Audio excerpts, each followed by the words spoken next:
Hi all and welcome to the Truth, Honour and Integrity Show. Right, let's get into it. Before then, we're going to go into a bit of intel and ignore Iran and the BS enticement games that won't work. Trump was instructed or coerced or whatever, guided by UK clowns to engage in the recent nonsense in Iran. I guess their free oil plan is starting to fail. That incident serves only Netanyahu, Khamenei, Obama and the Bush group. TikTok on them. They can plot, plan and scratch their asses for World War III all day and all night. It won't materialise. War costs lots of funds and they don't have any. Plus, should they continue the Dick Cheney based Middle East plan, we will render that whole plan irrelevant with one strike. Final warning. They can plan nuclear type weapons firing, except they don't have the third code to launch. We do. The work on the banking front carried on over this weekend and will go on into this week. And I won't discuss that until something is safe to release. But suffice to say, the Rothschilds are not very happy, we hear. Oops. Right, that's the intel. Given what's going on globally currently, some certain top brass seem to have memory wipe syndrome. And this is to them, and in particular the generals globally, but in particular in America. Do you stop to think in your lives whether you have ever made progress in the profession you currently take part in? Do you understand the nature of war, violence, death and destruction and your roles in it? Do you understand there was a hidden hand that you followed orders for that wasn't for your benefit or humanity's? Do you realise yet that you are not a winner but a perpetual loser? I say that not in a derogatory sense, although it can apply. Near 2 decades in Iraq and Afghanistan, which this show knows was for greed and subversion, not freedoms. Do you not stop to think the levels of incompetence you exhibit and what that makes you look in thinking people's eyes? 2 decades and wars still not won against opponents with little to no defences. To you, it may make you look important as generals. To society, it's gross incompetence. But this is a war of no winning. Do you realise that yet? There was no enemy. Do you realise that yet? You served the beast. Do you realise that yet? You collected your so-called badges of honour to pin on your shoulders and lapels, yet remain oblivious to what those badges are for. Killing people in a war of no enemy. Do you understand that yet? Like society in general, your thinking has become warped. Badges for killing people is a prime example. Nice, shiny, external things designed for those with unbalanced egos. Real warriors and generals do not tell their exploits or achievements. So the question remains, do you wish to stay in your so-called lofty positions as warmongers, or come and get some real badges of honour and work towards peace for the all, and play lead roles in the planetary clean-up, which you've been instructed to do? Do you wish to be what Kissinger called you all, useless pawns there to be sacrificed?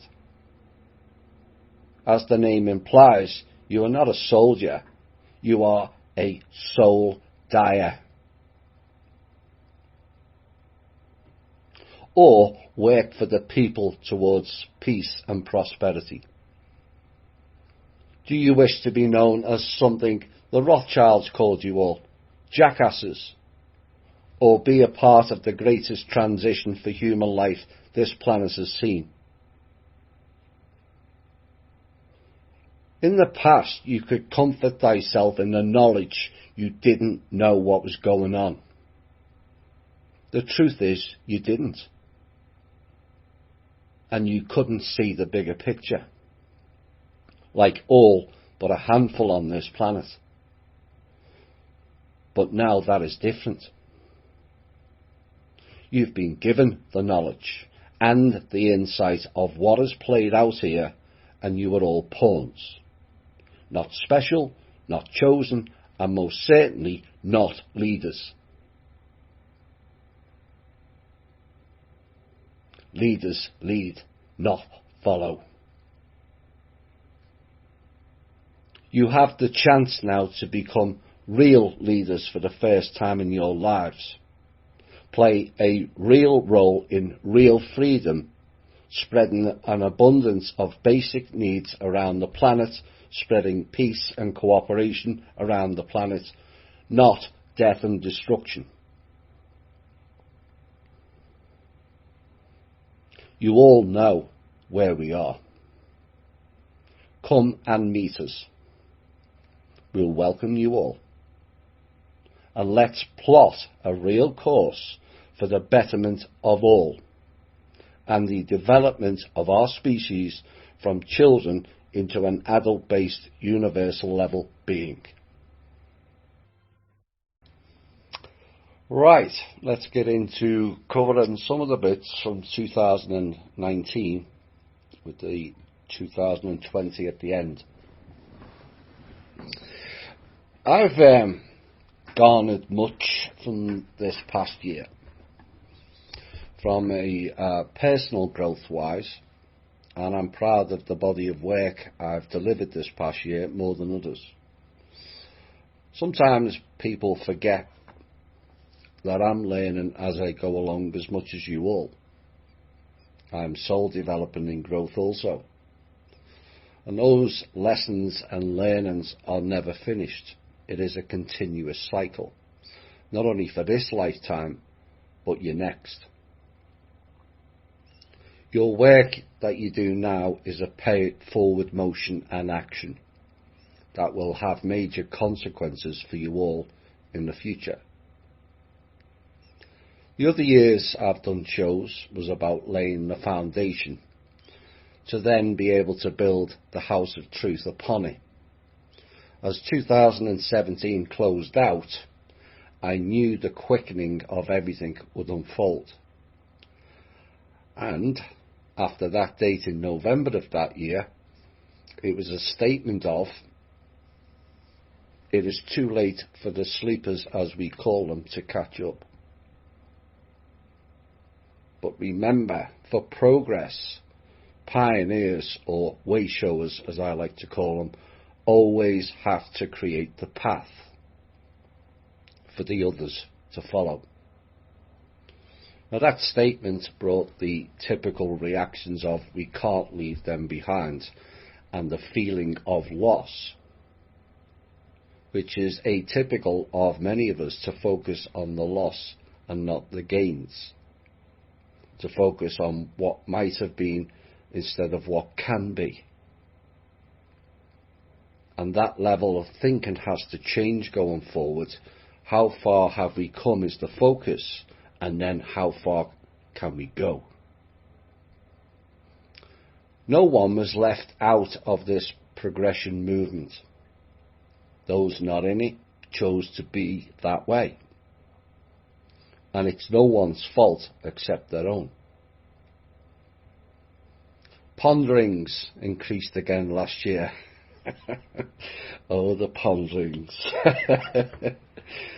Including the recent classic that has caused much gurring, harumphs, hair pulling and angry or frustrated memes. As the saying goes, what goes up must come down, but what comes down has a missing space-time currently, and this can be tested by yourself. You will see, or as the case may be, you won't see it briefly. Maybe I'll answer that later in the show. Maybe I won't. I can feel the grrring going on again. Right. THI went on a steep learning curve in 2018, and people were thinking, where does this all end? As revelation after revelation came out of the dark and into the light. And some thought 2018 was a peak of it all, or the peak of it all. And many thought they have a grasp of things then, and of what is and has gone on. Oops. Because 2019 laid that to waste, as show after show revealed heavier and deeper pieces one after the other. Thursday's shows almost became as prevalent as the must-listen-to shows that are on our thinkdifferent.thepeoplesclub.org website. We went deeper into all about us, because that is the key to understanding our show. We can argue over politics, Earth is flat or round, whether magic is good or not. It isn't. It was given to us by the gods to destroy humanity. But that is a journey of discovery for all individuals to find out themselves.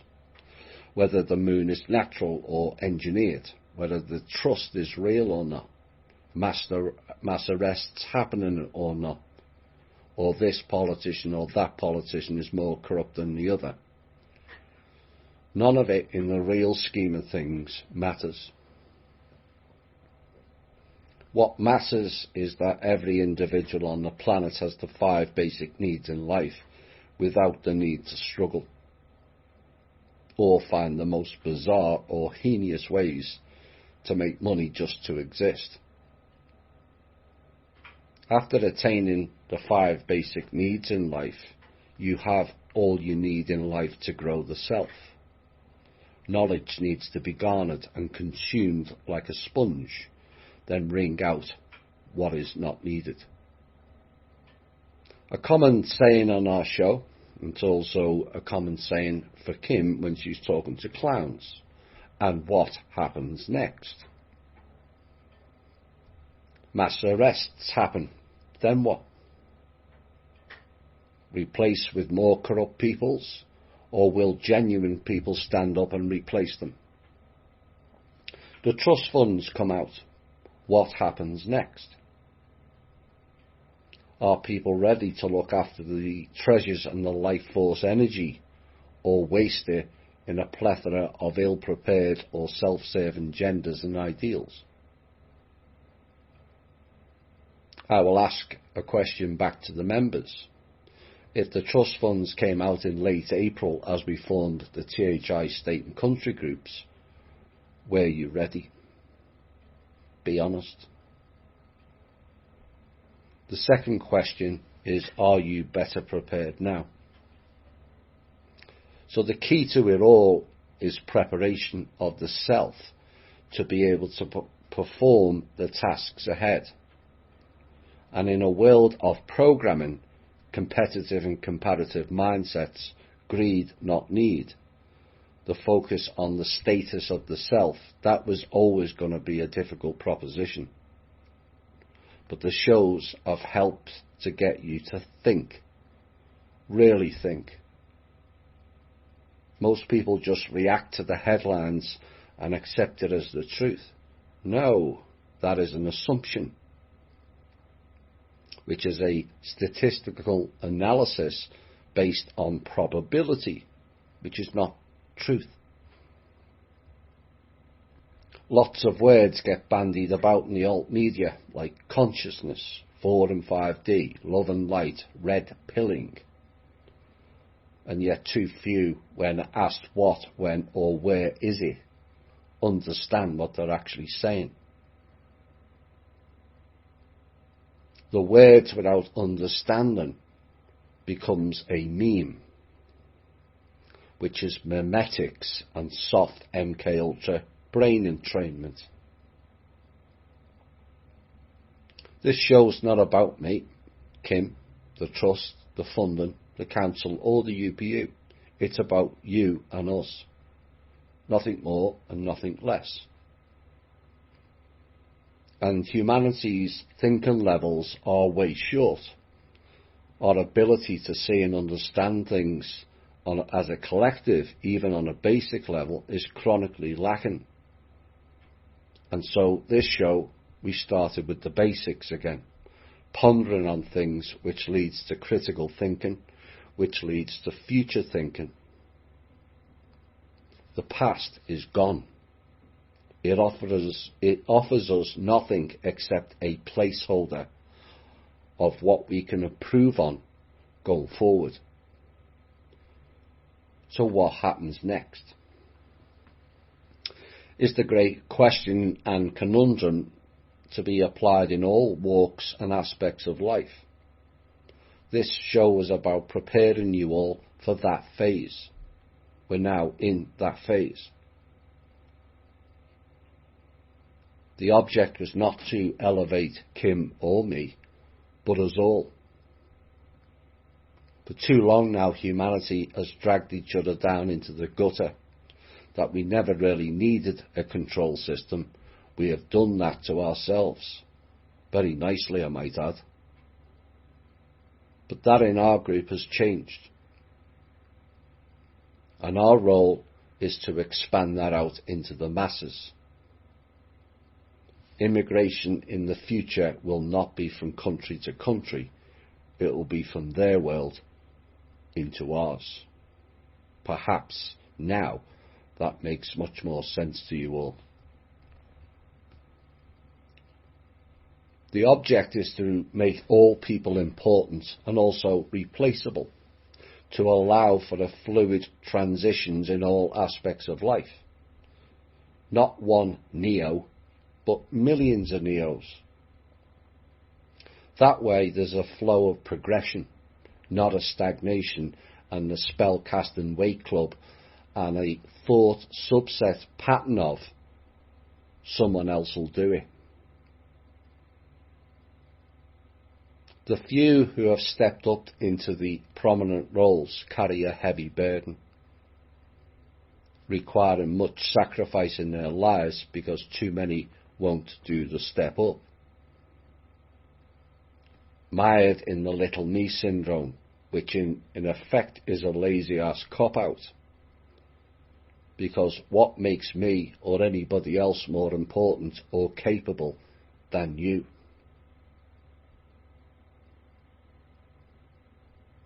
Ultimately, it comes down to what you value. Are you valued? Do you value yourself? What is real and what is not? So what is value? In the modern society, the term value is beyond corrupted and corruptible. There are so many examples in life to mention, but we'll just cover a few for this show. Home values has become a millstone around our necks to feed the greed elements within society.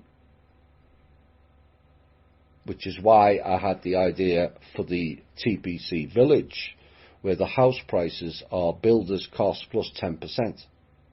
And the price goes up or down depending on the inflation rate only, not the deliberately engineered harvest and traps of energy called the boom and bust cycle that everyone is aware of, yet too few act on it.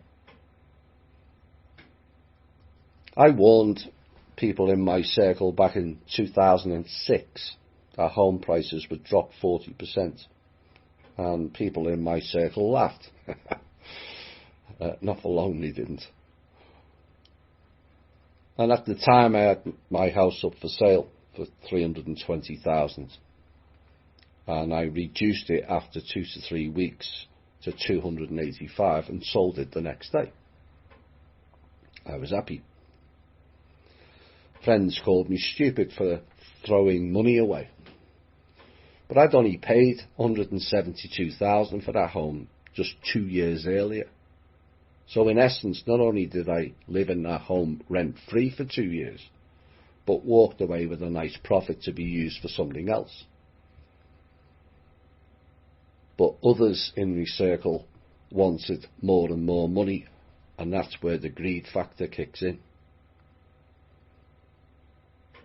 And that greed factor cost them heavily. Less than 12 months later, that same home was $150,000 less than I sold mine for. And people in my circle were no longer laughing and got angry at me for jumping out at the right time. But I did tell them it would plunge 40%, only to find I was low in that estimation and it was near 60 to 70% drop. But that type of action, where I made money that time, there are other times when I lost much on home transactions, did and does not sit well with me. It's playing a lottery game with people's homes and lives, which is one of the 5 basics in life. Too few win and most lose, and pay a heavy cost in their lifestyles. And it's the cause of much illness, worry and mental instability in people, a reduction of the self, and also plays heavily into the number of divorces as well, and the impacts it has on the children. And all in all, it's very destructive in so many ways. So why are we participating in that way where eventually we all lose? We're doing the bankers' greed program for them, and it ends up with people on the street in mobile homes, which I got a complaint about recently, stating I was denigrating people living in mobile homes. Wrong thinking. That is reacting to the headline again and not looking deeper into why that is a problem. I am denigrating the system that has forced so many into living in what is essentially a death trap. There's only one door. Day in, day out, mobile homes, or caravans as I know them, to me are 1 week vacation establishments, not permanent living, because that is all people can afford. That's the problem. It's the system that creates it. And one heavy gust of wind and there goes your home flying down the street. Seen enough of it in Florida. But one of the biggest lacks in real value is creativity. The world of arts, crafts and music in particular. Vast quantities of time placed within those disciplines, and yet so little in terms of monetary values of the hours put in to produce it. Unless, of course, you're in the so-called upper circle of people with too much money buying all kinds of shit wrapped up in a memetics word as fashion, which means to form or give shape to, or more indicatively, conforming to a pre-selected taste. This is an example of programming. Somebody else telling you this is fashionable, which is a fancy word for you must buy this item. And we will massively overcharge you for the value of this item. And yet so many fall for it is the sad aspect.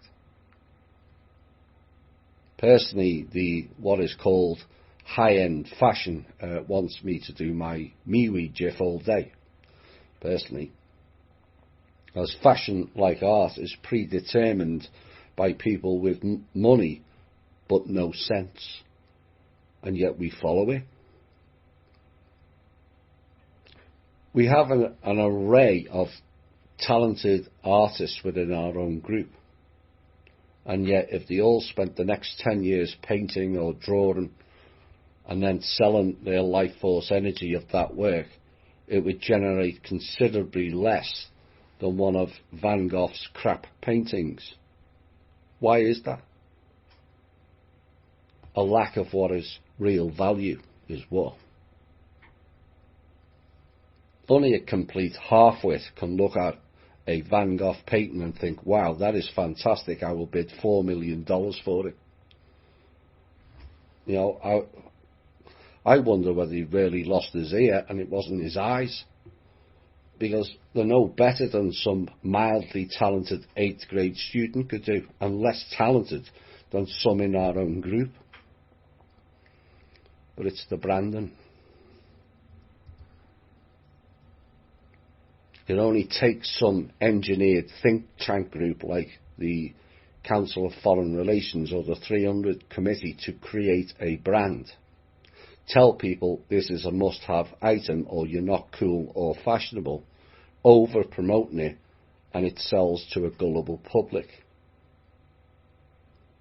A public trying to act all sophisticated and not being themselves.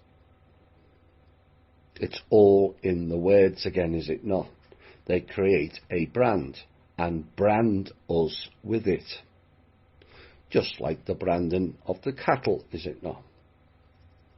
Reinforcing the "we are the chattel" meme.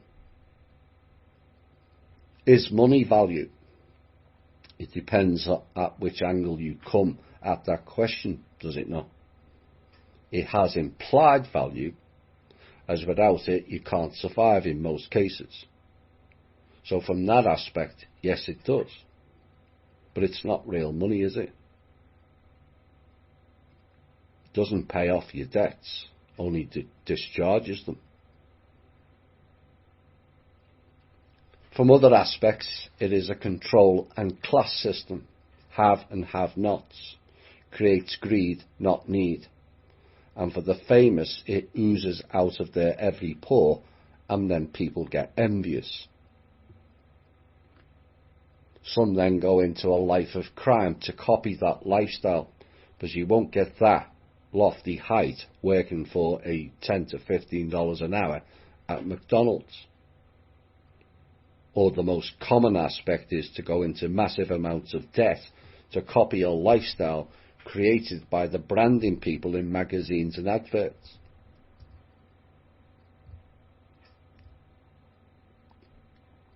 But it has no value, does it? Ponder on this, and you personally win the lottery.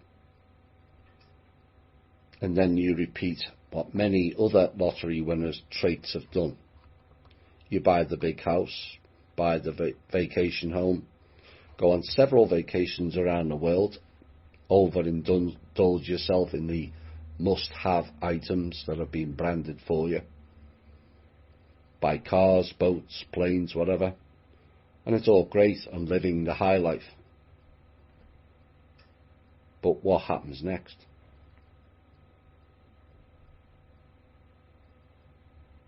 Likely you're not with the same partner, or the same friends either, as you're mixing in so-called higher circles now, who are essentially vacuous people out of touch with reality.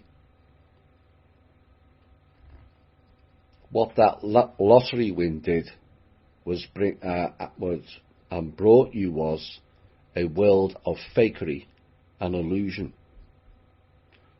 Look at me, I'm rich, whilst ignoring there are many in the world who are suffering. Whilst the lottery winner, like the elites, gorges on everything and leaves scraps in their wake. Money is a poor exchange for what it really stands for. Your life force energy.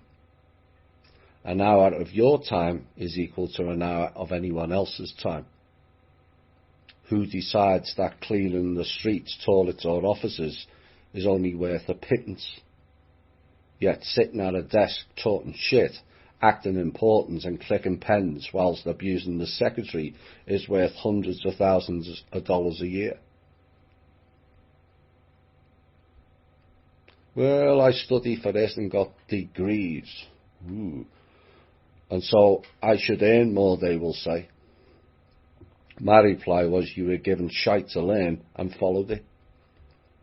Like doctors, they spent 7 years training and yet not 1 minute is spent learning cures, which is the definition of their very job, to cure people or make people better, is it not? Not exactly with that training, is it? Your PhDs, degrees, certificates means jack if it doesn't provide some sort of benefit for the all. I have little to no degrees, certificates or other system pieces of paper. Does that make me unintelligent? So what is value? Well, people with loads of money are or rarely look happy. Why? Because after you've bought everything with pieces of paper, there is still key ingredients of life missing that money will never buy. Love, compassion, caring and sharing, or a life, or more importantly, time. Time is the value. All time is equal, and so subsequently all professions' time and value should be equal as well. Not always possible given the variety of factors, but something society should work on in the next 2 generations, as it means more will have an equal share. That is value.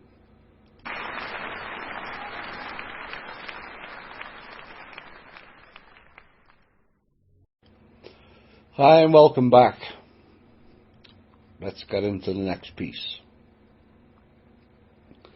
As above, so below. As within, so without. The great mirror effect that can work both ways, but people in general only see it as one way. The mirror reflects back and the eye sees what the brain tells them. But our eyes are limited. A few percentage points of the spectrum. Our brains have had varying doses of MK Ultra. For most people, on a non-physical level. Some have endured it on the tortuous physical level. Both render the individual a controlled or controllable asset. Designed to follow, must obey, all very they live, as an increasing public use of technology ensnares more into the subtle MK Ultra program. Like I said, all people have endured MK Ultra in some form or another. To deny it is ignoring the problem, an all too common human trait. You watch TV, play video games, partake in various social media, the most damaging of which is Twitter, with a silent A. There is a reason they only allow you to post a certain number of characters. It is streamlining the narrative, so you operate in sound bites and headlines only, and don't delve deeper into the aspects of the narrative. Via television, controlling via the advertisement programme. Adverts are strategically placed every 8 minutes or so because they have managed to reduce the average American's attention span down to 8 minutes now through TV programming. Video games are a massive problem. It is seeded with dark, malignant frequency music, if you can call it that. Dark subliminals that pulse into your brain, which is entrainment tactics and frequencies that disrupt the brain thinking pattern. It encourages competitive streaks and win at all costs. Riddled with violence and gory scenes where it's okay to run over people and shoot cops. Military games always include the latest boogeyman given to them by the system, but there is no boogeyman. There never was. Like Muslims, Iran, Russia, China, Cuba and North Korea. But these games are also connected to their AI network. And not only do they assess the strategies by each player, but more damaging is they are profiling each player registered on the network. Yet again, an example how we do their job for them. So what they do is they will set tests within the game, which player will shoot at all costs. How far individuals will go to win the game. Will they cheat? Cheating is an advantage to those running the data profiling, because if a person is willing to cheat, they are willing to do other things more nefarious to attain their goals.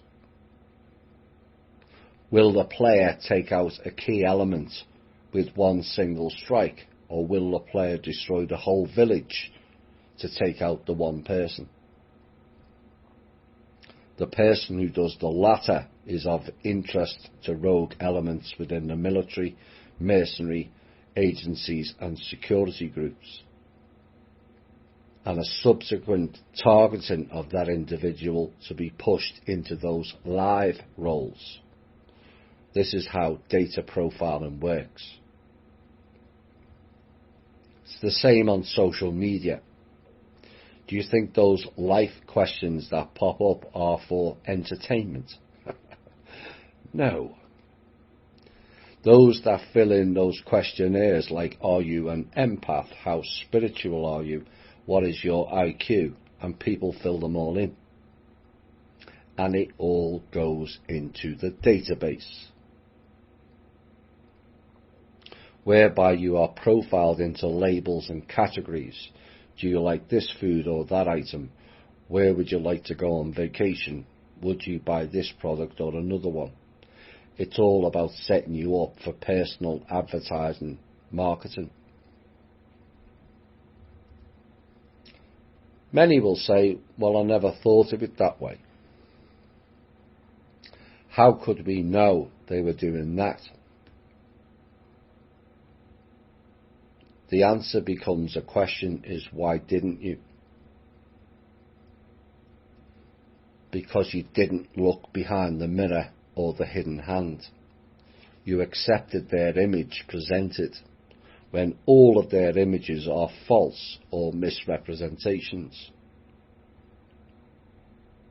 The key to understanding it is, if you think on it, break it all down, observe it, assess where they can weaponize it against us, because everything else they've done has been used as a weapon against us, harmed us or tricked us.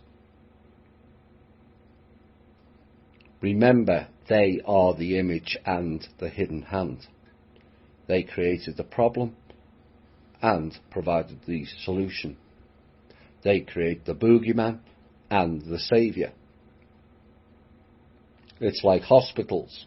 They say they are there to make us better, and then they give us poisons to consume. They give people cigarettes to smoke, then they tell you it's not good for you or your health.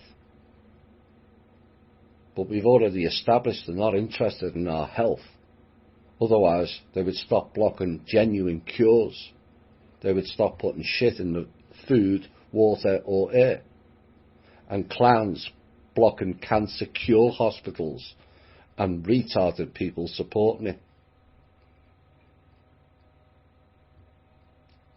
Our life is consumed by supporting and upholding the lie.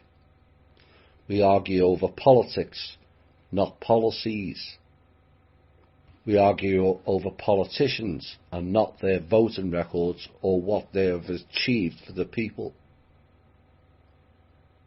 If you select people based on image and personality, you get in return faceless drones with no thought process and certainly no solutions on anything relative. So how do I or we correct it? You correct it by fixing you. And if all took that responsibility, life, politics and finances change. And those with a mastery of the self will see through all their illusions.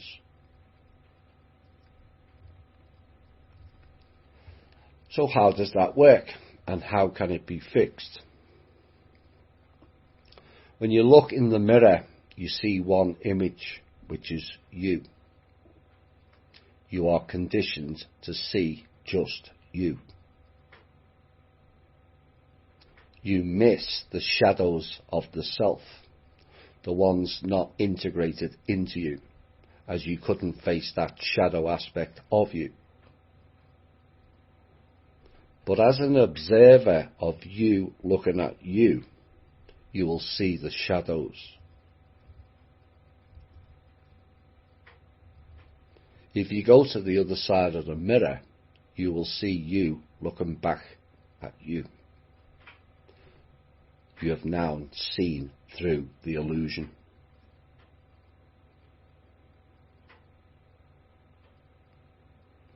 But you can't look through the back of a mirror, many will say, because your mind is entrained to think that way.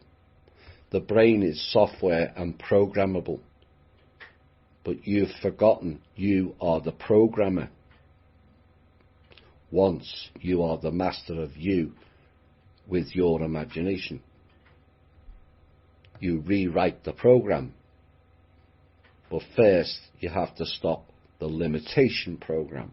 I can't do this, you can't do that. Says who? Teachers, science, media, psychologists. And since when were they the bastions of delivering the truth, knowledge and empowerment? Life is the mirror. When you add more mirrors, is there not more versions of you? But I thought you were just one. What is real and what is the illusion? Is it not the case everything is inverted in life the same as the mirror?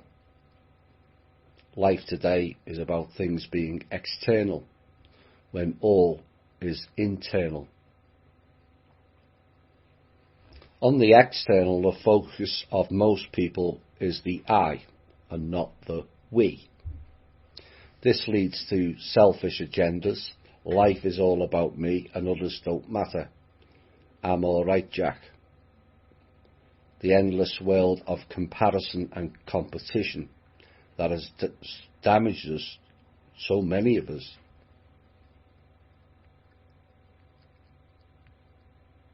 So on the external, we are attempting to pull back the I and focus on the we, which is not an easy task, as many of you have found out. It is not an easy program to break. But then we have the inversion on the internal aspects, as within, so without. Internally, we are programmed to be the we and not the I, which is the reverse or the mirror of the external traits. So what is the we internal he is talking about, many will ask? The we is in the brain, the two dueling hemispheres. One says, I want to do this. The other side says, come on, you're too old, too weak, you can't learn this, you can't do that. How many of you have said, I would love to do this? And then the excuses crop up in your brain of why you can't. I would love to go to a paradise beach, but the kids, the school, the time off work, the money, and the same applies to the projects many of you are working on. I can't take part in this project because blah, blah, blah. That is the limitation program installed into your brain, and shutting it off is the key. So internally, many face the problem of the dueling hemispheres, which is the we. Combining them, it becomes the I. The I internally, when mastered, makes the we externally far easier. Once you have mastered the hemispheres, the next stage of the trinity within the head is to merge it with the third eye, the single unseen eye that sees more than the two visual eyes. Once that stage is complete, the next stage, providing the throat chakra is not blocked, which is a problem for many, which is why I did the Evening with Thomas shows, to allow people to open their throat chakras, because many of us have been stifled from speaking because of I was going to say something else then. Close friends and family being ignorant, shall we say, and it blocks the throat chakra. So if the throat chakra is not blocked, the next stage is the cord to the heart. This is where your abilities kick in, as operating from there opens many doors, physical and non-physical. More senses than our basic limiting 5 senses. And the real definition of the warrior with the sword manifests. The two brain hemispheres are the two side handles. The third eye is the handle. The cord to the heart is the blade. The blade, like the mirror, is double-edged. Use it wisely and it will serve you. Use unwisely and it will cut you. That requires responsibility. Many don't like responsibility, and why so few achieve their own mastery. How can you master yourself when you won't take responsibility? You can't.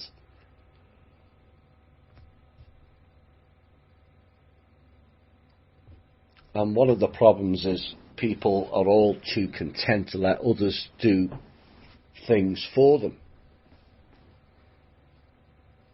And that means if things go wrong, they have somebody else to blame. And that is why so many people rely on the government. But governments fail because the people didn't take responsibility. Not because of politicians, but because you are responsible, having selected them, to make them accountable. The people are responsible for the plight of the country and the government, and we have neglected it to allow somebody else to take the blame. People have become so frightened of failure that it prevents them becoming who they should be or what they want to do.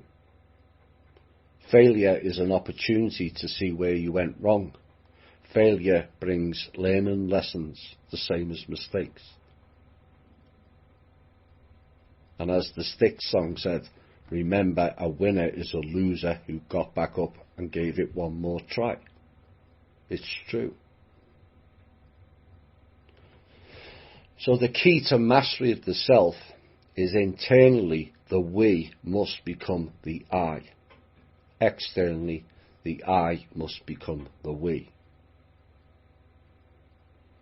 But externally only truly becomes fully possible with the internal mastered.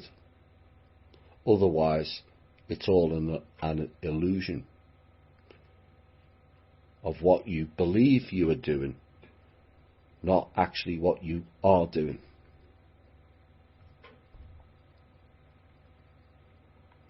The difference between service to others and service to self, and a comment from one of the members this week. The point was that caretakers always give and have trouble receiving, thereby creating an imbalance in the field. And I agree with that statement. But that is the balance also. Too many have to overgive because there are too many takers. People often state that Kim and I have too much to do and give, but there are reasons for that in these roles.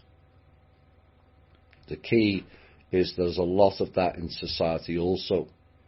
The balance between the givers and the takers is very wide currently, and it needs to be addressed going forward. A message to all listeners and members is to recognise the tools you already have. Other tools given that might not have been accessed by you yet, they will be when you are ready. Focus less on what you haven't got or done, and remember what you have got and achieved. Having goals in life are great learning tools and methods of pushing beyond your own boundaries. But remember, the goals change along the way. Other people may cross your path and their goals can sometimes hamper your own, or may enhance your own. So this requires you being flexible. When THI shows are combined into one, you then realise you have everything you need to push forward for the self and also to aid others. The key to progression is the students go beyond the teacher on each generation. That then provides the progression flow into our future as a species.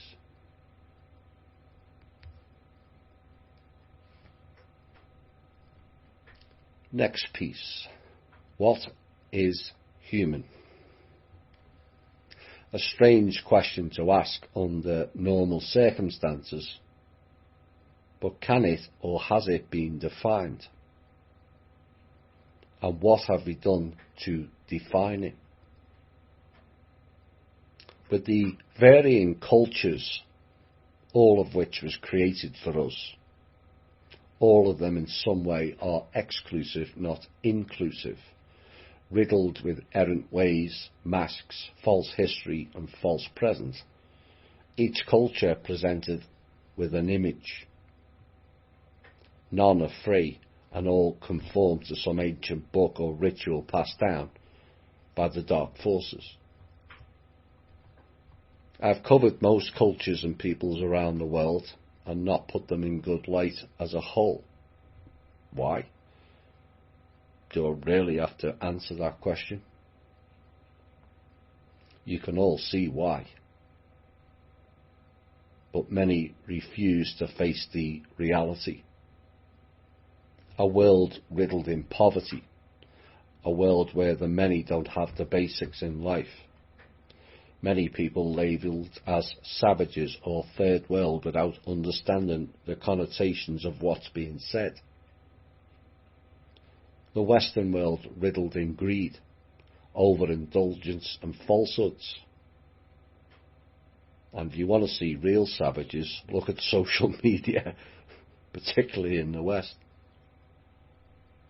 People riddled with insecurity, bitterness, sniping at each other, inflammatory comments or posts designed to get them likes or comments, laden with drama, all with the intent of projecting their own failures onto other people, be it friends, family, social media friends, the government, the deep state, the cabal, the Illuminati, the Order, plus some who blame off-world. And that's the top and bottom line of it. Truth becomes a byword to the low self-esteem, insecure, and vessels riddled with malignant venom of their own making. Their lives are shit, dark, and devoid of humanity, because the truth hurts them so much. Because what comes with truth is personal responsibility, which is a no-no for far too many, whether awake or asleep.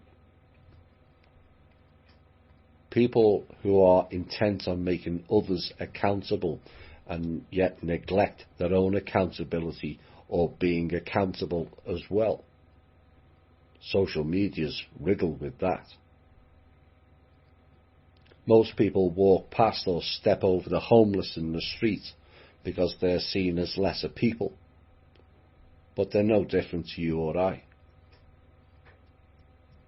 But with the comparative and competitive mindset, they are seen as lesser people,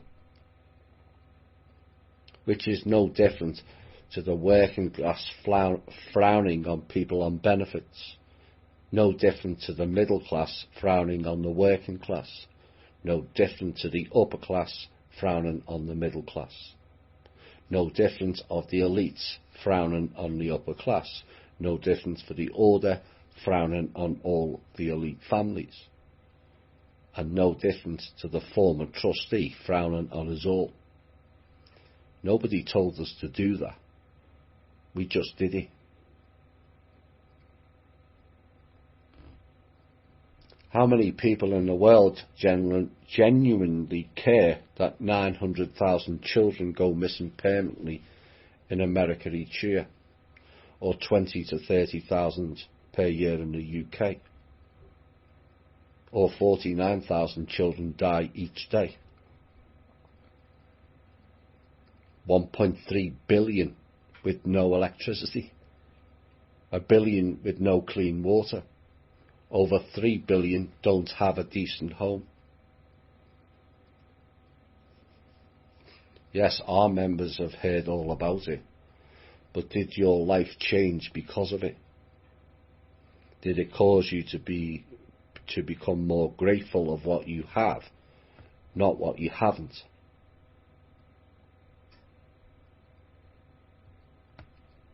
The People's Club sent a donations package of food basics, medicine and child essentials to a small village in Venezuela in late 2018, after their country was ransacked by the same clowns running and ruining this country. It was a small gesture. It didn't require much funding and was a godsend to that village. And it proved much can be done with little. And yet people feel you need a lot to do much. That's the mindset. And it has to change. You have lawyers charging $200 to $300 an hour to read or write. People charging thousands of dollars for consultations and fake presentations. And someone charging $75,000 for that line of work recently. That's 3 years' pay for the average service worker in this country. And yet $75,000 can feed a whole village for a year in most cases. It's all about perspective. Examples in New Age style social media people presenting themselves as spiritualists and then charging $200 to $400 to hear one line of Cumbria bullshit after another. It beggars belief. Goddess this, angel that, star seeds like they're the only ones who came from the stars. Newsflash, we all did. The arrogance is astounding. We had millions of love and light people in America in the 1960s. Did the world become a better place? No. We have billions extolling the virtue and value of the church, religion and God, all praying for salvation. Has the world changed with that program? No. It has turned this planet into a war zone. So neither of those programs worked to bring a better world. Why? Because it was all fake, is why. Only those in denial would repeat those programs and expect them to work.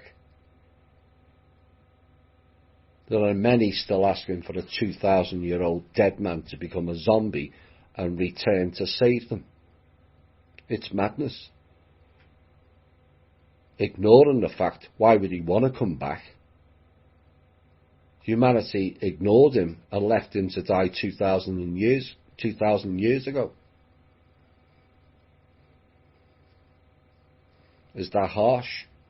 Yes, but it's the truth.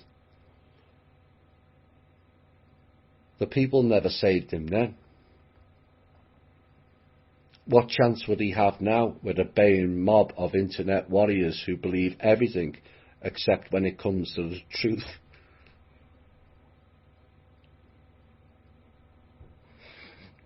You know, I could give and spend a whole show on what is wrong and how we are all responsible for that wrong. And yes, many will point out it is the government, the agencies, the Illuminati have done all this to us. But that is the lie, or at best partially true. We are them and they are us. But reality bites, as most was done by us, due to a lack of care for our fellow men, women and children. And failing to address that leads to what we have now, which is a free-for-all in chaos, confusion, anger, bitterness, envy, and riddled in the worst malignancy of humanity, the self. What is human? Do you know? What lies beyond our own self-entitled bubble world? Do you see? Do you feel? Do you sense? Do you have real empathy? And the kicker, do you care? Words often lie. Words have spells. Most of us are oblivious to, but the devious amongst us. But actions don't. And in this current time space vibration, those lies, hidden agendas, masks, projections don't work too well. All of it being exposed on a massive scale, on every single level. And what you see is very ugly no matter where you're from. The reason being is most people on this planet are fake. Yes, many pretend to be all love and light, throwing out love emojis and memes, but inside they're far from it. And if that wasn't a correct assessment, the world would be a much better place. It's not. all can see that now, whether awake or not. The letter addressed to the top order on this planet was stark in its condemnation of their inability to follow a simple plan and look after the treasures that belong to us all. But if you paid attention and listened closely, that letter could well have been addressed to us as well. You see, we're no different on every level of society, in every class of society, in every culture of society, in every religion, colour or gender of society. The letter was really no different to the Cassandra letter addressed to the alt media. None whatsoever. Now we can all ignore that, and humanity is adept at ignoring things both externally and internally, or face reality and the brutal truth. We have failed each other as a collective of what it means to be human, me included. Once a problem is established and the finger pointing away from you stops, then it becomes about solutions to fixing the problem.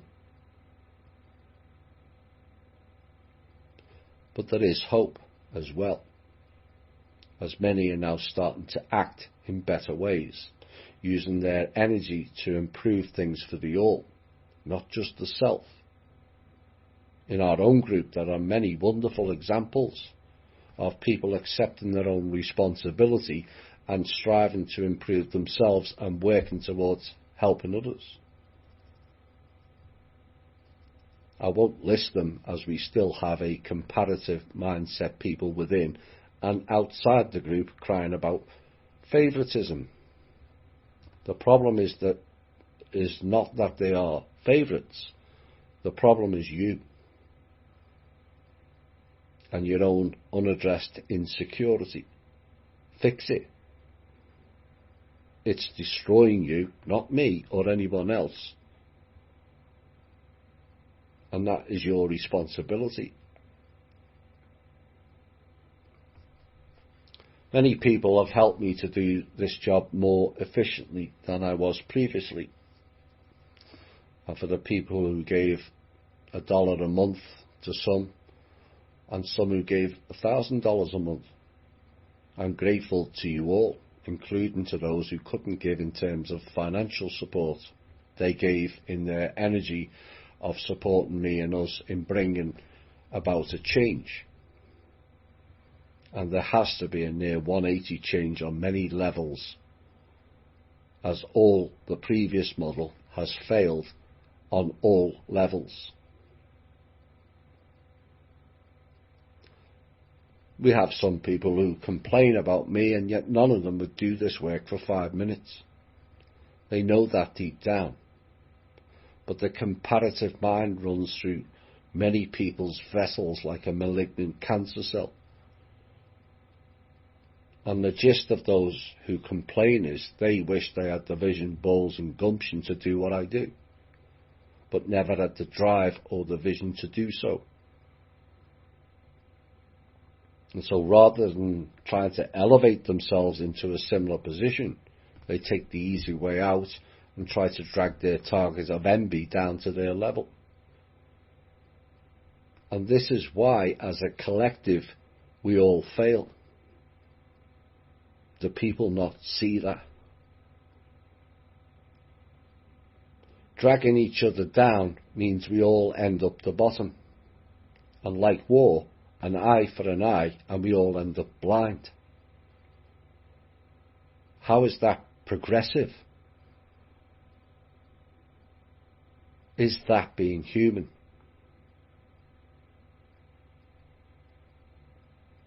This show is about harsh truth reality, and it is harsh. It has to be, because we've all gorged ourselves on bullshittery all our lives. This show's about us elevating us all. And yes, I know many of our members have complained to me that I don't give myself enough credit. And I see that.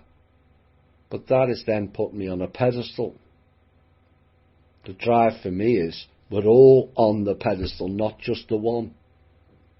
The one is replicating the old system. The old system created for us has failed. But it was created for us because we didn't take responsibility to create a system for ourselves. And if people think playing the old movie over and over again like Groundhog Day will bring change, you're as deluded as they come. Stuck in the programs and programming of non-creative thinking, and let's all play bots of copy and repeat. Is that being human?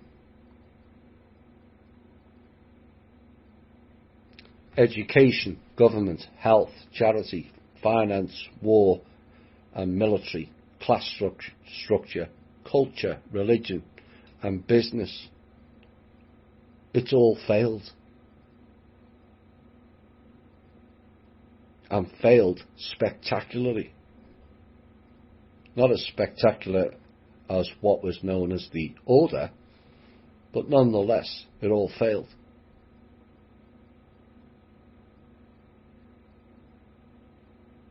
To the few who really know what has gone on this planet, we knew it was all designed to fail is why. Are we really that stupid to keep repeating failed old models? Or do we analyse each section and come up with solutions of a better way for the first time in 110,000 years? At least. That is the task we all face going forward. Our past legacy is not pretty, and people can carry on projecting at others all they like. The reality is they're projecting at themselves. And this is why you're seeing so many in public, alt media and social media, accusing others of doing what they have done or participated within themselves. Oops. And their own lack of humanity prevents them from seeing what the observer sees. The problem is you. But sadly, you are not alone in that thinking, and it is a pandemic within society. Cassandra said, "We have told you the truth." If you're a new member, Cassandra was one of the parents. And even the few amongst you relaying the truth are dismissed and ridiculed to a point of exasperation, she said. That is a fact.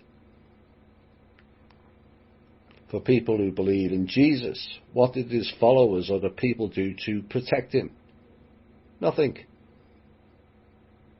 Radomir or Mary Magdalene? Again, nothing, but a very few who tried to protect them.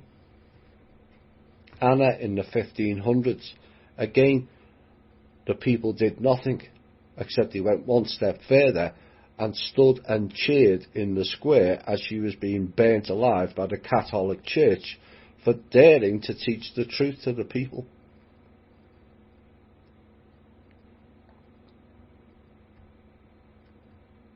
All people who stand up for the real truth get treated the same way. Denigrated, abused, threats of violence, their lives destroyed trying to help the all. And that is the price people pay for trying to help you. Kim and I have gone to great lengths to help the all, and that is what we got in return for doing so. Shane Naruna, Randy Morgans, Alan James as well. Think about that for a while. Because you can't blame any other organisation for doing that. It's us. Humanity as a collective. Who did and does that? And what is worse is your friends and family do the most damage.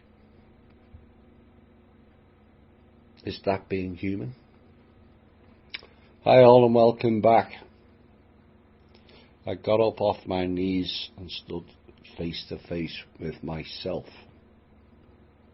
In that line is the key line to that song. And this is what this show is about. We've all made mistakes. We've all done wrong things. We've all could have done certain things better. But are you going to ignore them or address it?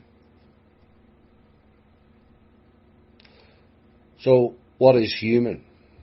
Have we defined it? Like, what will life be like in a better world? Too few have defined it. What does it mean? What does it entail?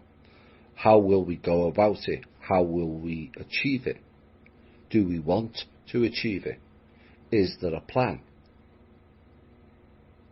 We have a plan, but do you have a plan? Or are you too content for others to make a plan for you? Which is exactly what transpired in the old model, is it not? Where is your plan? Where are your solutions? Why is there a propensity to only bring problems or faults with others? Pushing others into making a plan for you is dissolving your own responsibility. So when the few only back the plan and it fails, people then can point fingers at those who failed, but that is the illusion. A plan fails as the all didn't participate in it to make it work. If the all participate in it, any plan has a better chance of prevailing. But people fight over being the leader, their ideas are better than yours, or they want to control the plan and the narrative. And for an example of that, look at the THI state and country groups early on. I'm glad to see some of them have sorted it out.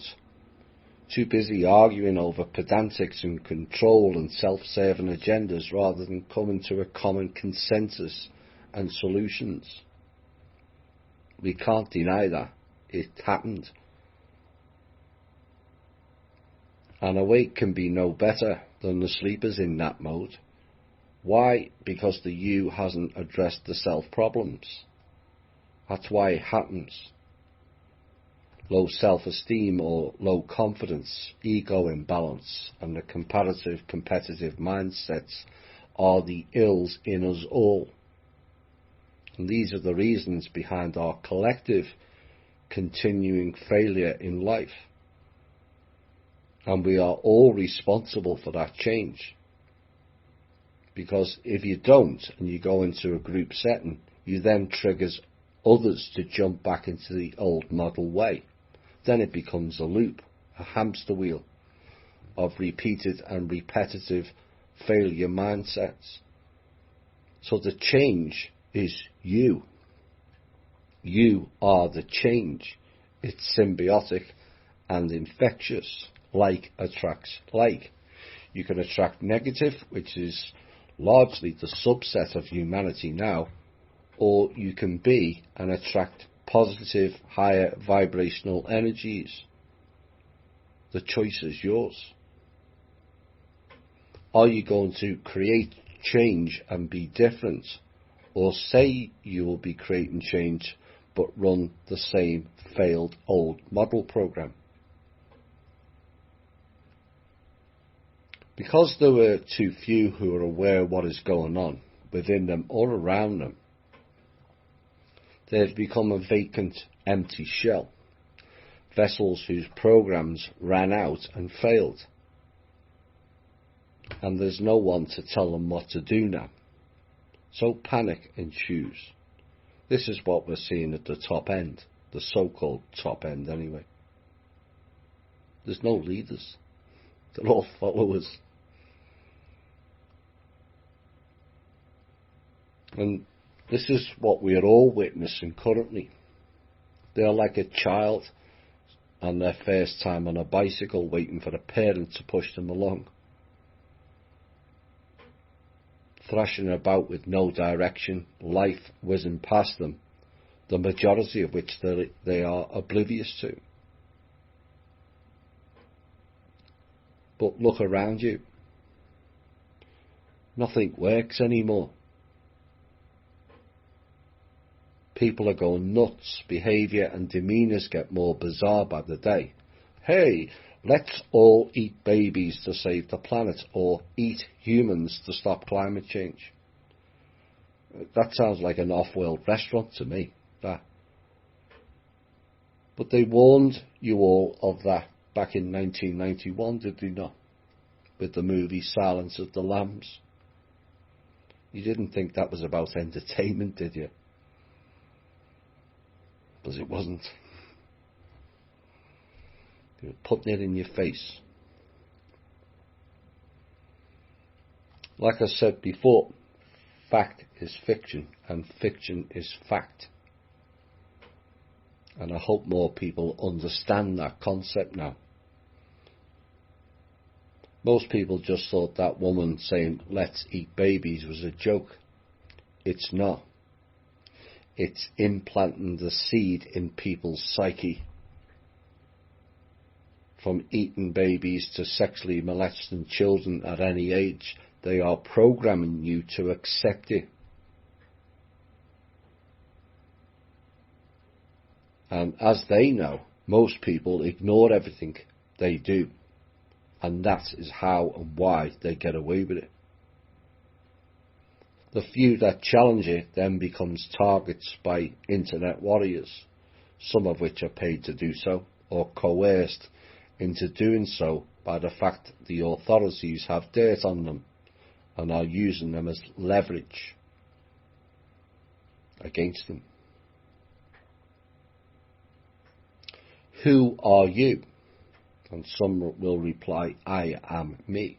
But what is you? Have you defined what is you? Are you the body, the spirit, the soul, the mind? You do realise a body without a spirit dies in organic humans. It is the primary cause of death in sleep. The spirit didn't make it out of the astral level, was attacked and consumed by the energy harvesters contained within that realm. Science won't tell you that. Neither will your doctor, psychologist or hospital. They just say it's unexplainable. It's not. It's clearly explainable. But who wants to hear it? A new chapter of what it means to be human will have to be defined and rewritten going forward. All cultures are culpable and responsible for the current mess. Don't believe me? Well, here's a small reminder based on the collective, I want to make that clear, not the individuals. White people, based in greed, all about the self, walk around with fake avatars of the real person, have a serious alcohol abuse problem, have numbers of white people within elite circles with vast amounts of wealth, none of which is shared amongst their own people. Your history is false. Blacks in America and Africa, lots of ill-gotten gains from drugs, gun running, prostitution, none of which is shared within your own community. Creating ghettos, high levels of violence and deaths between your own people, trading your own people as slaves long before the Europeans arrived. Your history is false. Tribal groups, again involved in clandestine money-making schemes, plus oil and casinos, and yet none of it's given to your own people. Forced into living in shacks and ramshackle reservations, forcing their own people to work as slave labour on the said reservations. who are stated to be in tune with Mother Nature, and yet drill right through her to harvest bacteria poop for monetary gain. That's not being in tune with nature.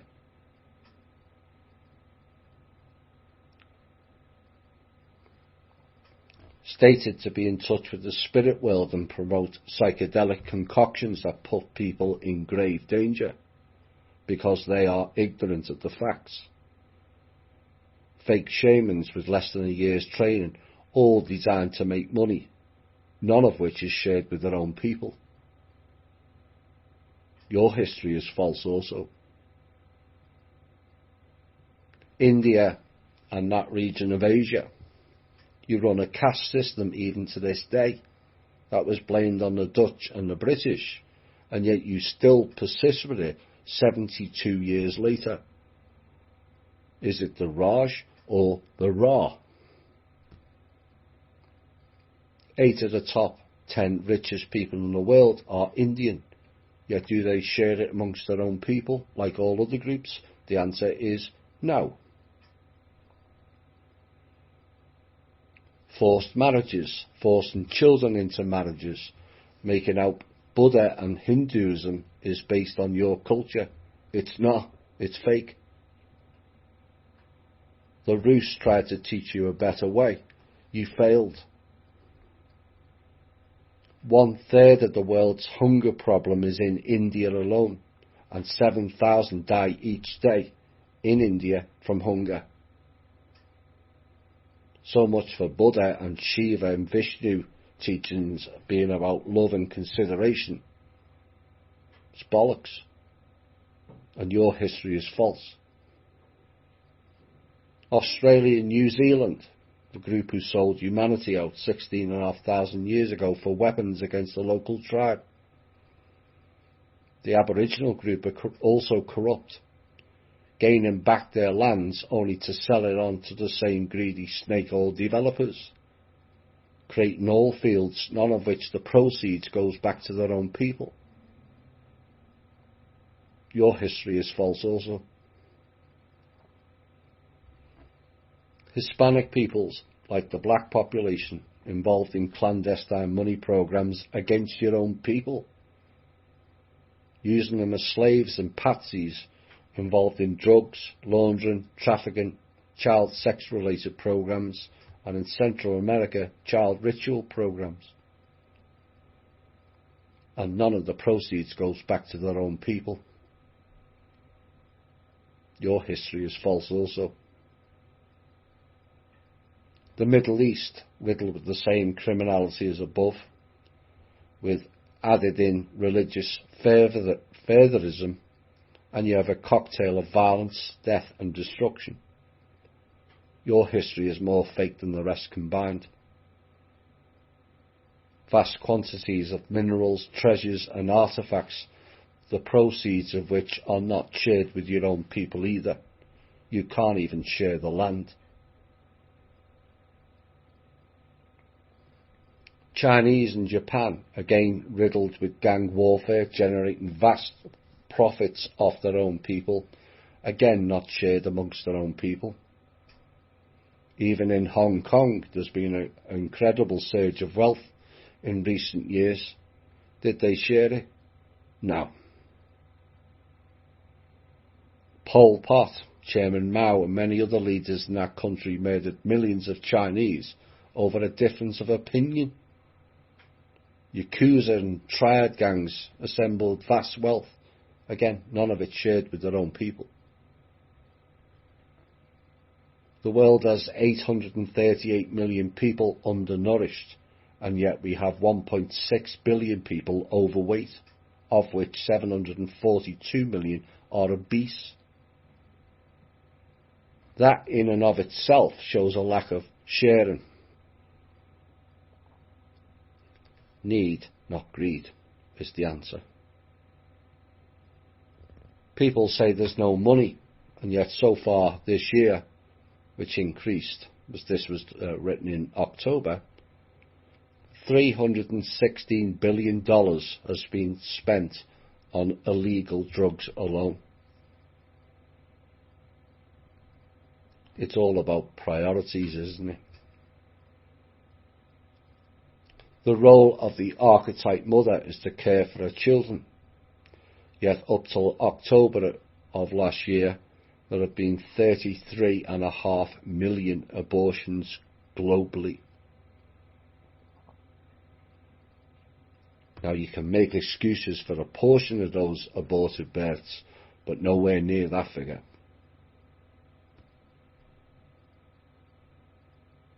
By October, 2 million had died of alcohol abuse.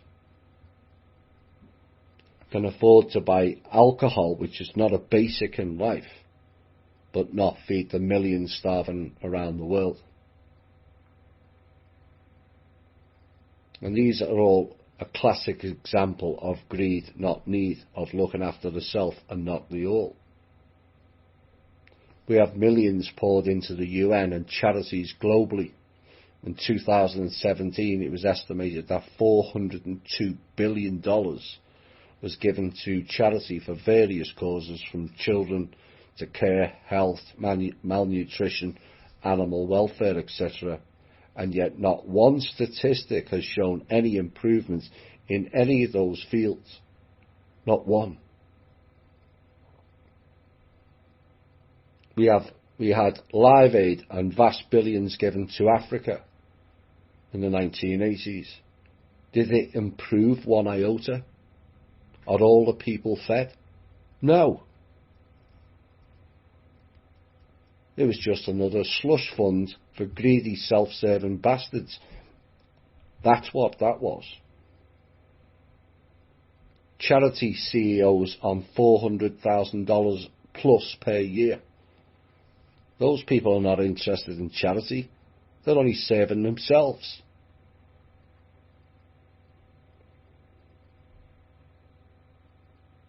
As an example, my salary for when the People's Club funding comes out was set at $50,000 a year. Like I said, need, not greed. So we asked the question again, what is human? Is this section a fair example of being human? Many will dismiss it, a common theme.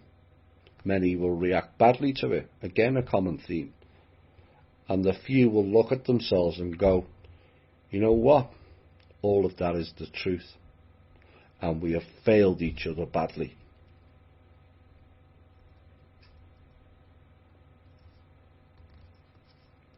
In the old system way, the people had one role in a recurring plot put forward by the policymakers. They repeated it over and over again. And like bots, we copied and repeated it over and over again. By being lazy-minded and lacking critical thinking. That one role was in reaction. That was our role, to provide the reaction. The order had a new solution. So they then created the problem to push forward their solution, and we the people provided the reaction time and time again. They wanted war in the Middle East. They fed the Western world the story. People reacted to it, and off to war we went. To those that disagreed with it at the time, the next line does not apply to you. But those that went along with it, believing fake news, you are partially responsible for the deaths of 1.8 million Iraqis alone, along with 6,500 Americans.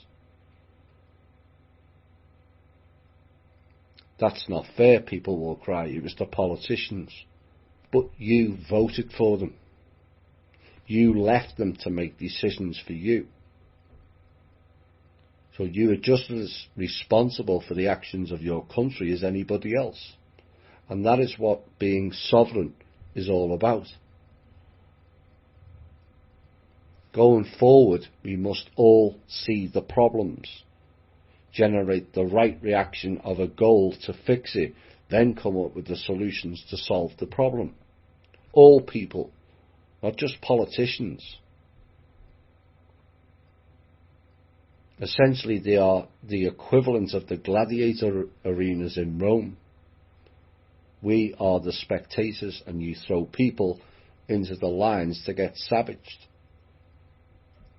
sitting there cheering as they're getting ripped to shreds, not realising the reason those people are getting shredded is because the people in the gallery seats didn't take responsibility. It's always someone else's problem. Well, actually, it's not. It's our problem. All of us. Millionaires and billionaires, is that being human? Vulture capitalism, is that being human? Child traffickers, is that being human? Military awarding badges for killing people, is that being human? Spending more on military and weapons than food or health, is that being human? Religious people confessing to be all holy and God-loving, and yet rape their communities, trafficking children, mentally, physically and sexually abusing them. Is that being human? Creating wars of my God is better than your God. Is that being human? Many will blame the ancestors, and there's some justification in that narrative, but we, this last 2 generations, have all been in the timeline of the greatest jump in knowledge this current civilization has seen via the internet. And what has changed from a collective standpoint? Ignorance back then was easily controlled and passed on to the masses. Ignorance now is a choice that all of you bear responsibility for. Are you part of the problem or part of the solution? Will you ask or demand change, or will you be the change? Will you be mired in fear and victimhood programs, or take responsibility and shine like a beacon? So what is human? Our record outlined is not too pretty a picture, is it?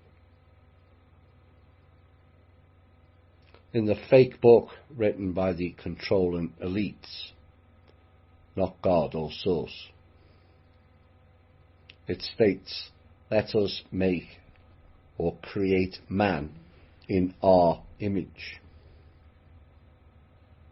Now, I've gone on record to state that book was written by the Anunnaki groups and their offspring. They all carried the mark of the Nephilim. From Melchizedek to Genghis Khan, Cohen, to the Indian gods to Noah, as did Noah's offspring Shem and Ham. All, it was said, they had a coat of armour when born, described as scaly skin. And no, it wasn't eczema or psoriasis, it was reptile skin. Oops. Many have interpreted the term, let us create man in our image. Too few ask, who is us and what is our? I thought it was said, God made us. Is there more than one? And many took that statement as a sign that they made man literally. They didn't.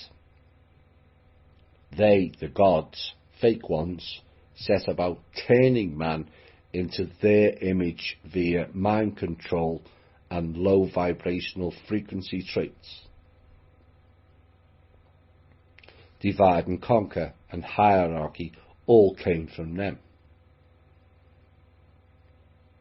Now they are gone and can no longer interfere on the levels previously, although there will always be some who wish to continue that program. We have enough humans who are psychotic as their leaders were. What are we going to do to create man in a new image and new light? We have an opportunity to forge our own path for the first time in history without interference. Do we like our current image? Labelled as savages by some, labelled as low intelligence by others. Is that what we wish to be labelled by? Or will the collective stand up and finally take some responsibility of the mess this world is in? Come together and forge a better path. Whilst they created the image, like bots, we followed it. When a little circumspect reflection of yourself and the world around you could easily have changed this abomination a long time ago. THI has been on a journey of correcting the past ills and exposing the hidden world too few could see and even less believed. What made us different is we pointed the fingers not just at those who hurt, controlled or damaged us, but at the mirror and back towards us and what our role was in it as well. You cannot create solutions by only looking at half the problem, and this is why the world is in a mess. Too few see the bigger picture, too few realise there is a bigger picture, never mind see it. Too few critical think or analyse, and the ones that do analyse largely do for negative purposes. Too many are reminiscent of the children in kindergarten class, listening to the teacher to read a book to them, or worse, George Bush Jr. All just swallowed it up and regurgitated it ad nauseum. Only the few asked the questions of its validity or whether it was true or not. And adults are no different to those children. The children at least had an excuse. They were learning the world and were relatively new to it. Adults don't have that excuse. You chose to be a bot, listen and repeat. That's not being human. That is a machine.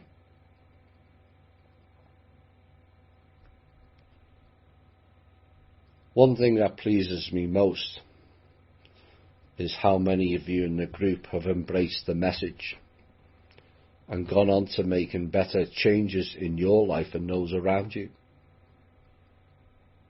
It's arduous, I know, that more than you all. Truth comes at a very heavy cost to those delivering it on this planet. And the least anyone can do is support those who are. Yet we see several examples of those minding their own shit and then projecting it onto others. Do we want a world that throws shit everywhere and creates a massive stink? Or do we take responsibility for ourselves and create a much cleaner world where the stink is in the minority, not the majority? Many of you took up the mantle and changed yourselves, your outlook and your own image. And some have gone on to helping others to do the same. This group has taken many members off pharma drugs, other drugs, illegal or otherwise, alcohol abuse, victimhood programs, religious programs, cycle of abuse programs, and we've made giant strides in this arena. Many have written to me and said their whole lives have changed since being in THI.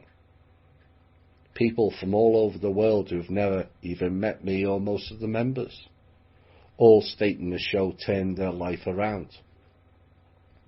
And yet we've all been targeted for doing so. Why is that? Is that being human? They target you not because you are weak, but because you are strong. Never forget that. They target you not because you have external strength, but inner strength. And never forget that. They target you not because you are stupid, but you have more intelligence than them. Never forget that. They target you not because you don't care, but because you do. Never forget that. They target you not because you have a lower vibration, but a higher vibration. And never forget that either. Remember where you were head and heart-wise before THI, and see and feel your own development. No low vibration person can take that away from you. Never forget that either. I brought forward a vision of how to be, but you have delivered it. And the low vibrationals can't take that away from you either. They are lost, stuck in their own world, and their program has run out, and they have no idea what to do. So they revert back to type of those who created the image for them. Oops. The hue in human has three meanings. Higher universal. The Sumerian Anunnaki term hue means serpent. In Sanskrit it means dragon. Which is it to be humanity? Dragon Man. We had an example of the dragon guardians failing in part 4. Serpent Man, worshipped by the Catholic Church, or higher universal man. The choice now rests solely in all your hands, which of the three you become. No masks to hide behind, little to no cabal, no Illuminati, no ETs or NT groups, no global martial law, and another group decimated recently, the Order of the Black Sun. They still have their minions who follow a failed program. Cloaked technologies destroyed or revealed. No psychotic AI, no simulation, no matrix. And the top order on this planet decimated down to a relatively few psychopaths. Only fear, threats, and a lack of responsibility keeps the illusion that the old order is still in control.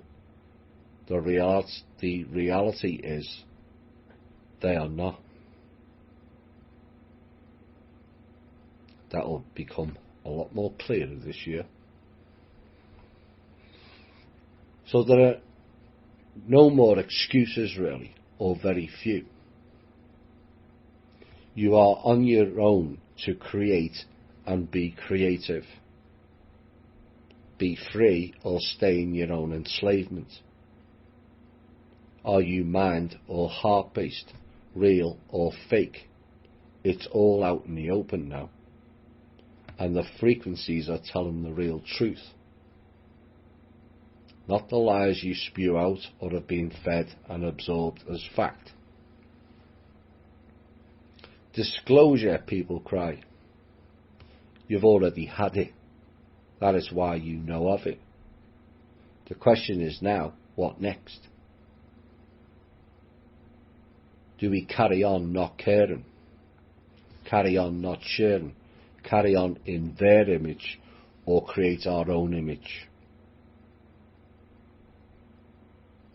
That image we create needs to be on almost 180 turn on what went on before. That failed. We failed.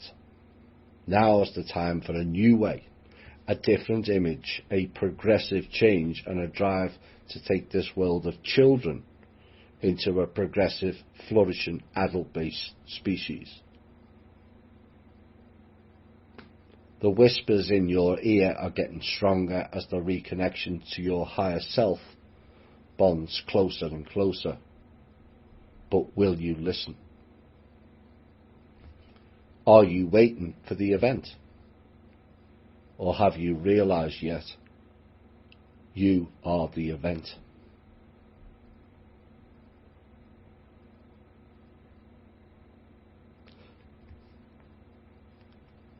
So we end this piece with what we started with.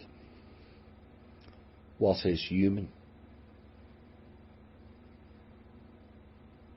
Now, with a blank slate, it and we becomes what you make it. Choose wisely, and for source sake, learn to be nice to the all. We'll be back shortly. Hi all and welcome back. The gist of that last piece, what is human? No matter which level, label, box, country, awake or asleep, wealthy or not, status you reside in, all levels really have no discernible difference from anyone else, in terms of actions at the very least. That particular piece disturbed some listeners when it was first put out and garnered a negative reaction. Some felt the show wasn't upbeat or positive enough and was declared a rather negative piece. But this show is not entertainment. It's real life, reality, and it will not be sugar-coated because some won't face reality. We all have to face reality. No one can genuinely dispute or put up a counter-argument against that piece, because deep down you all know it's true. And once we all accept that fact, which then recognises we have a problem, currently that problem is always someone else's issue. But if we realise we have a problem, then we can come up with the solutions to correcting the problem. You can't fix a problem fully with parts missing. It was only the cabal or the elites or the order or the ETs. No, it was all of us.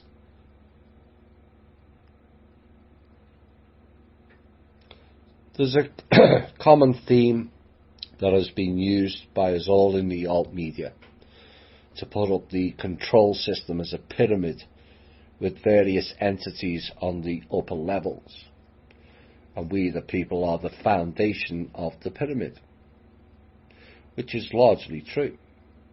You see, they needed us as much as we needed them. But when you factor in that people from all levels up to the top are all by and large came from the same foundation, which is not something some people want to hear. It's far easier to say that they came from a privileged or a different background or a wealthy background. But I wouldn't call being born a Rothschild a privilege. It's more like a burden, as Shane will tell you.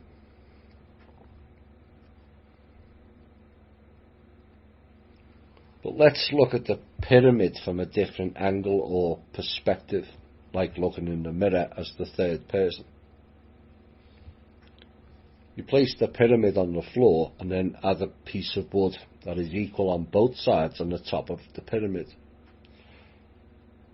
That pyramid is now the fulcrum of a seesaw.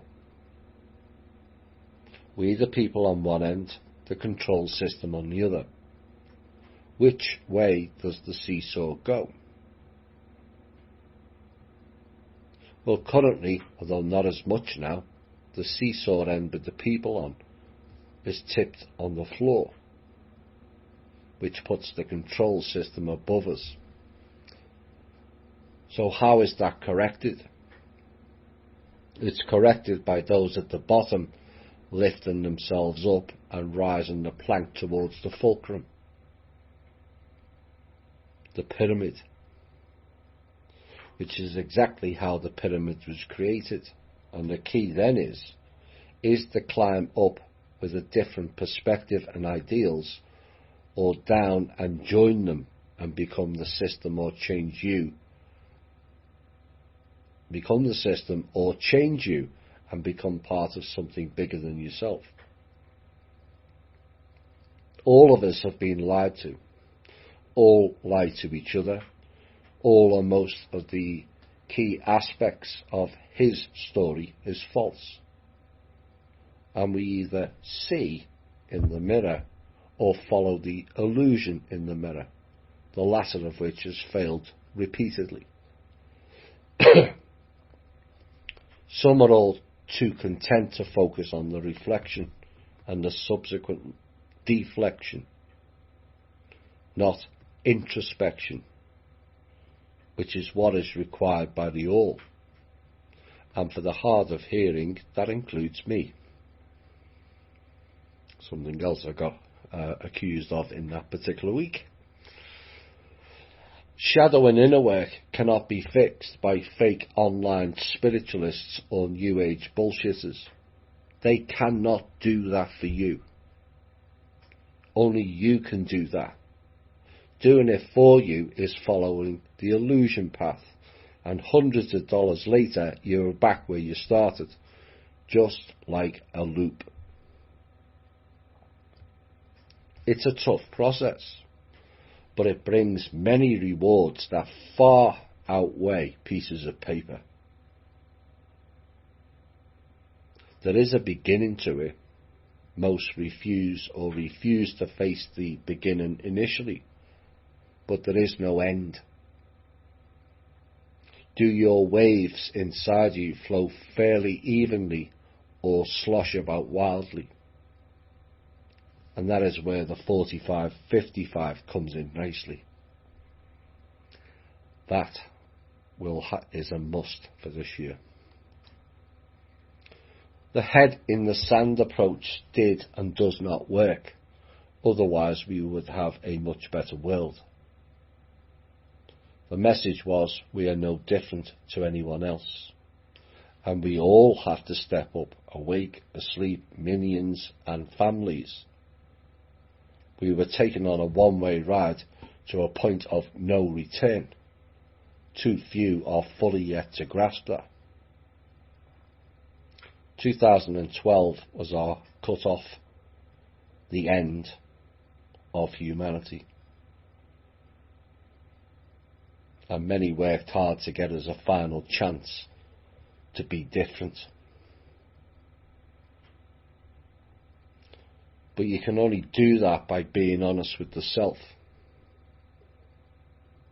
And you can only be honest and also humble within the self if the self is at peace and levels of mastery attained. Issues will always crop up, and those issues are beacons to show you where you still need more work. People ask for sovereignty, again without defining what it is or entails. Sovereignty is about holding your own space, not allowing others to run it for you, which means personal responsibility. And this was a comment from one of the members back in October, I think. Let it go is a term we use frequently in my practice. Open the mind to all possibility. Mind is infinite. There are no limitations, only those self-imposed. That is at the essence of Aikido. Let go. Become one with source. Have vision. Become the kind of human you choose to be.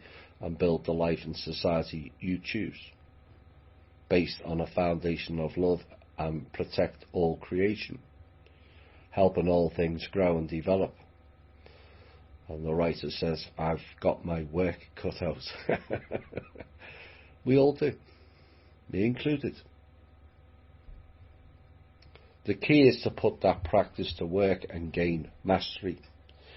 It always disturbs me that they call the Doctor's Work Centre a practice. A practice is for the non-learned, is it not? It's all in the words. We're all still learning. That is called progression. The old learning ways was stagnation. It was designed that way. And if you stagnate on linear time, you go backwards. On vertical time, you stand still.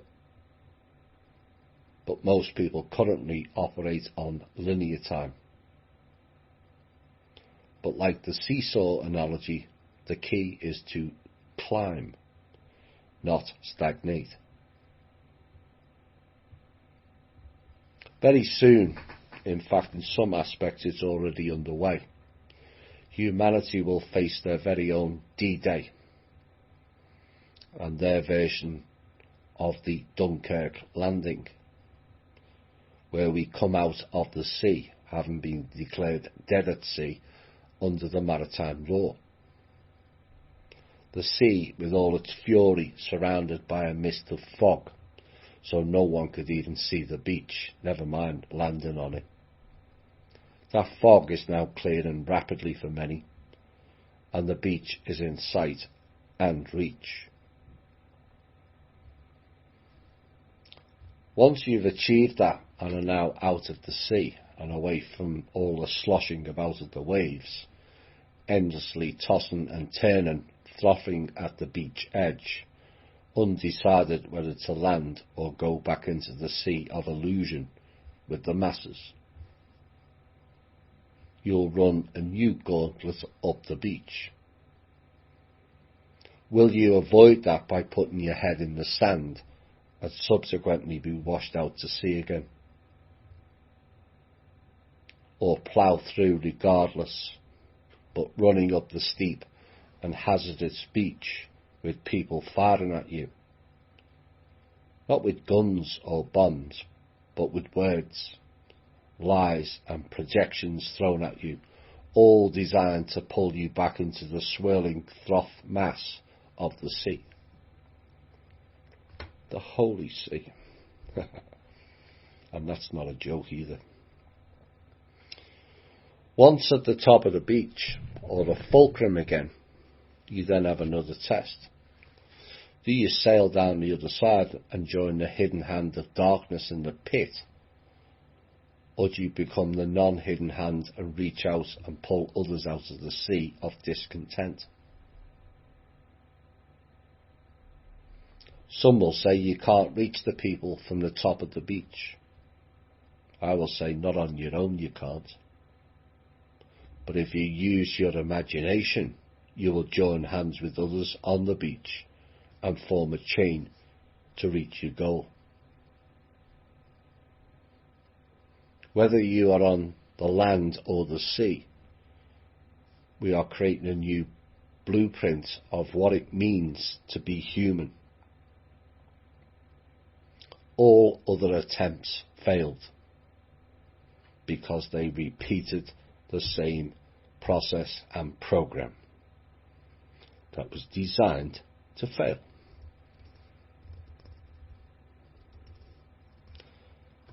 When the we becomes the I on the internal and the I becomes the we on the external, the path of the sword is forged. We all fell for the sickness, and that is why the word is called illusion, because we all became sick on it. What is life? Similar to what is human. And again, we've not defined it too well. Life is living, experiencing good, bad or indifferent. Life is learning from the light and the dark. In fact, our best lessons and learning mode come from the dark by observance. I said that pointedly for a reason,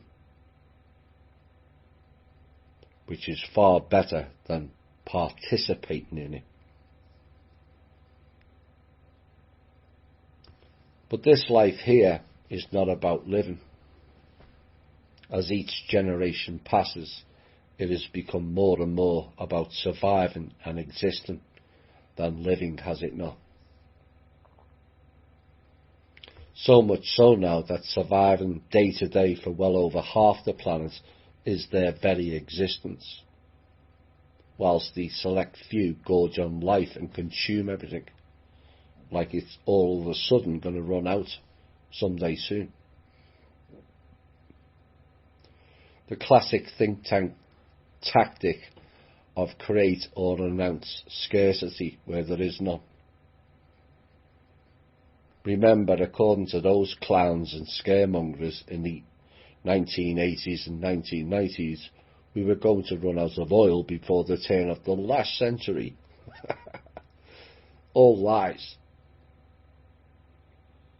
Oil, which is bacteria poop, is abiotic, which means it replenishes itself. Oops.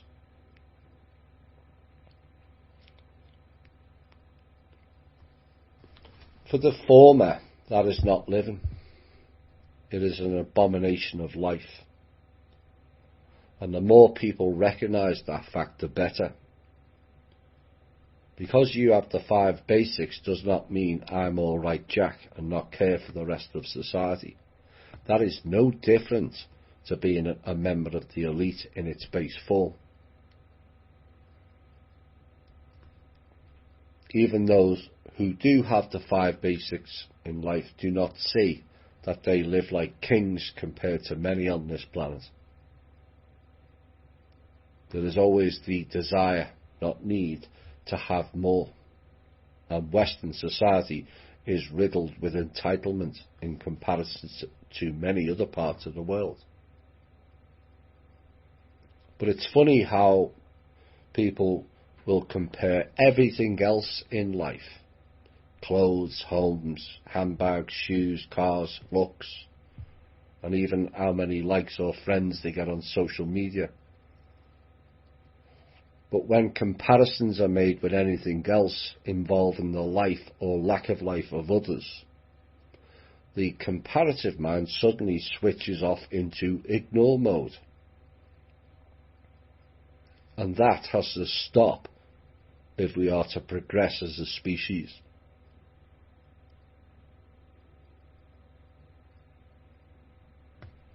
So switch it back on. Turn off the ignore and absorb these figures, because this is the type of work we're going to have to be doing going forward. And comprehend what these figures are saying about us as a collective. 838 million don't have enough food. That's 1 in every 9 people. 785 million don't have clean water. 2 billion people don't even have a toilet. 2 billion.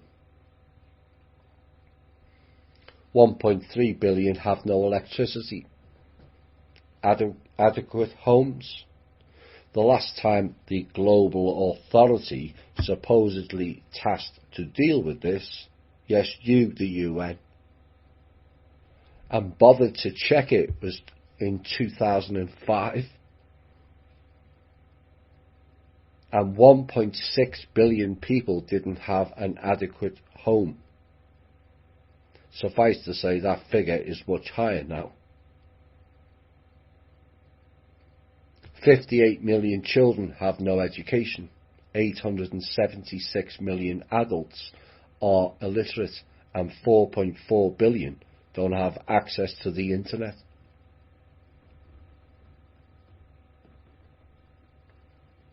read and weep that you are not in those categories. And that is not said to make you feel guilty of what you have, but it is said to you to kickstart you into concern and caring about what others don't have. They are the priority. The haves and the have-nots leads to an increase in crime. And the propensity is to frown on people who commit crimes. But if a mother steals food or clothing from a shop to feed or clothe her children because she has no means to provide for them, is that a crime by her? No. It's a crime by the system that created that situation and the public not caring enough. You go behind the narrative. Woman steals food and people react to it. Throw her in jail, fine her, etc. No. What is the situation that caused her to do that? Critical thinking. Future thinking. Life is riddled in a fear-based cacophony of noise, and we have various insurances-based expenditures for fear of losing what we insure against. College funds is a form of fear-based insurance, that our kids don't fail in life. But kids don't fail in life because they have no pieces of paper called certificates, degrees, doctorates or PhDs. They fail in life if you don't teach them the basics. Personal responsibility, manners, how to be self-sustaining, basic finance, principles, how to care. There are many examples of people going on to achieve great things in life without achieving in school. I'm one of them. Einstein's another. Nassim Haramein was another. And many in our own group also. Intelligence is one thing. Intellect is another. Pensions are another fear-based insurance of having nothing later in life. Is that living? Our working life takes up nearly half of our day. 8 hours work, yes, but what about the time preparing for work or commuting to and from for 5 or in some cases 6 out of every 7 days? So that by the time we get some time off, we're all too knackered to enjoy it. Is that living? Working conditions are like sweatshops, pressure to perform, deliver and conform to make the maximum profits for the very few at the top to gorge on. Via first-class flights, expensive cars, clothes, hookers, you name it, accessories, meals and hotels, whilst you scrape by on $10 to $15 an hour. The cost of that lifestyle then impacts on the children or family life. Because if work takes up 10 to 12 hours a day, sleep 8 hours a day, that leaves 4 to 6 hours a day for time with the children, your partner, friends, extended family, cooking, cleaning, personal hygiene, never mind research, self-improvement, hobbies, or even a sex life. Is that living?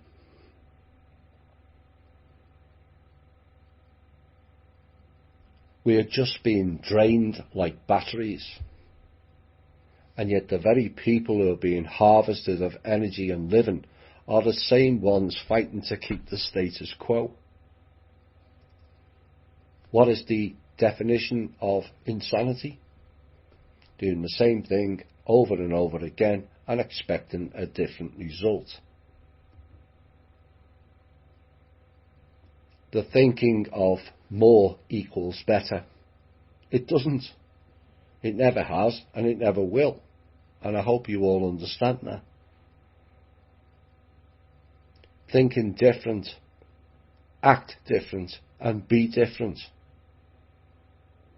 Ours and their old model failed on every single level of society. Thinking and acting different and mindset change is leading from the front. You don't have to be awarded or voted for that position, you just do it. So what is life? Really, for so many on this planet, they have no life. Existing and getting by is not living.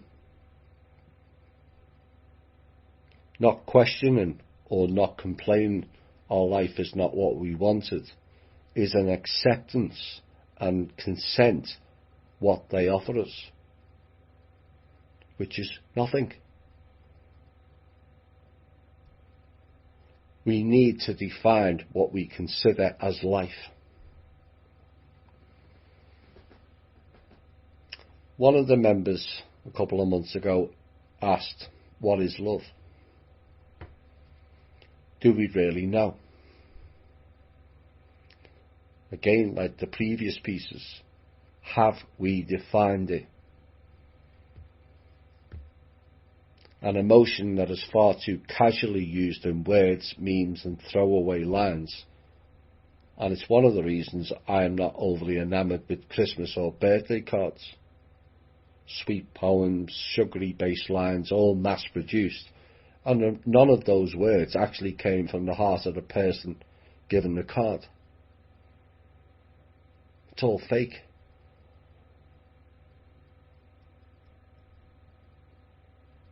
Those are not your words written on that card. It was written by a marketing strategy-based group, all designed to sell. But love is not something you sell or buy. It's not a bloody marketing tool.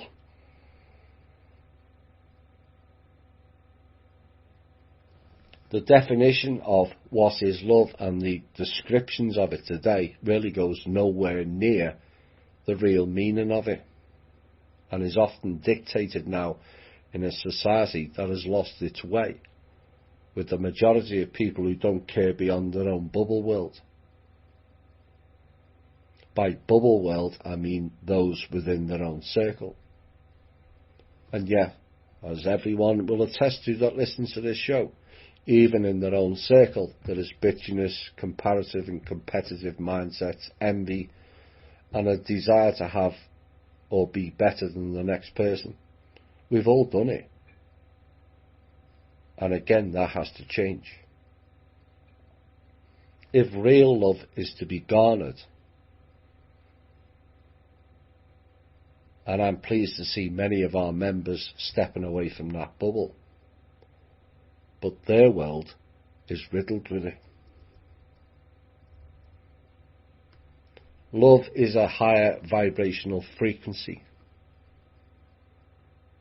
How can many give or experience it with low vibrational frequencies and energies?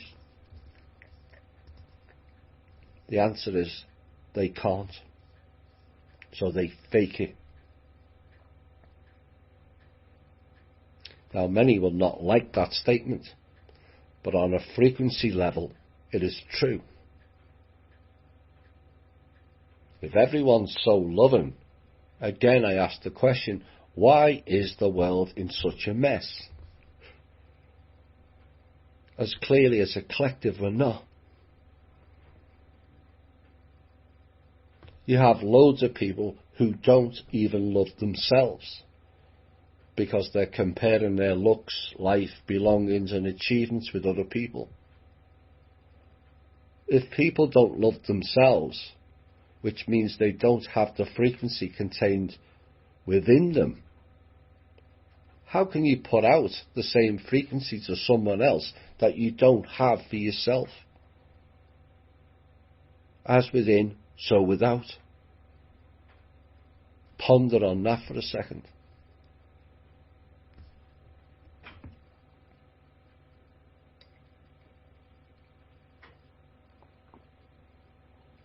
The issue is you can't, but you can fake it.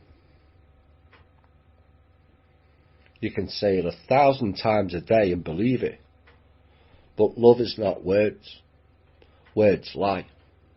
Words are spells. Actions can be staged or faked, but frequencies don't.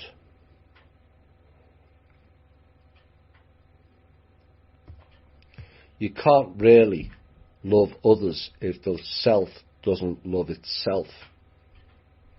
Because what happens then, it becomes a projection of love. A false image like the mirror. An archetype of what it means. But it's not real love. And society needs to learn that for future development as a species.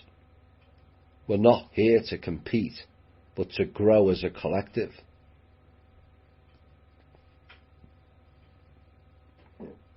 I love my partner or husband or wife because he or she buys me things or they give me what I want. Again, at the base level, that is not love. Love can't be bought. No matter how many cars, homes or apparel is bought, you can never buy a frequency. Like heaven, it's a state of being. If money bought love, why are all the elites miserable looking bastards? Why are many of the elites all cavorting with several different partners? Is that love? Love has become distorted by lust and sex, but just having sex with someone does not make it love.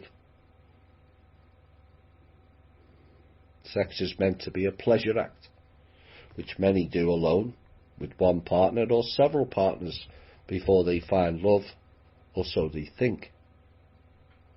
Only for many to find out that once the novelty of the sex act wears off, their desire to be with that person is not the same. And then so many seek affairs, for various reasons, some of which are valid, some of which are not, but the latter being the higher category. We have seen the rise of people loving the same sex, particularly in the last 3 to 5 decades.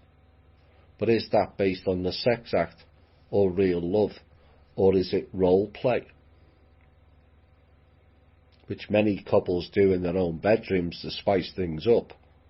But there's a contradiction in loving. Is there a contradiction in loving the same sex partner? Where the man dresses in female clothes, the female dresses in male clothes. But if lesbians love each other as same-sex partners, why does one play the role of a man? Isn't that defeating the object of loving the same sex? Which kind of supports the fact that the world is messed up and very confused psychologically and also emotionally. And that is why defining love has become all so difficult. Now, I'm not against same-sex partners. In fact, I don't have a say in the matter, and neither should anyone else for that matter. That is their sovereign choice, who they choose to be with, and it's nobody else's business, really. But life is dictated now by people interfering in other people's lives and choices. Partners, married or not, are seen as an object of desire, something to show off to their friends. One group will ask how much he earns, the other will ask is he good in bed. And then when they ask, do you love her?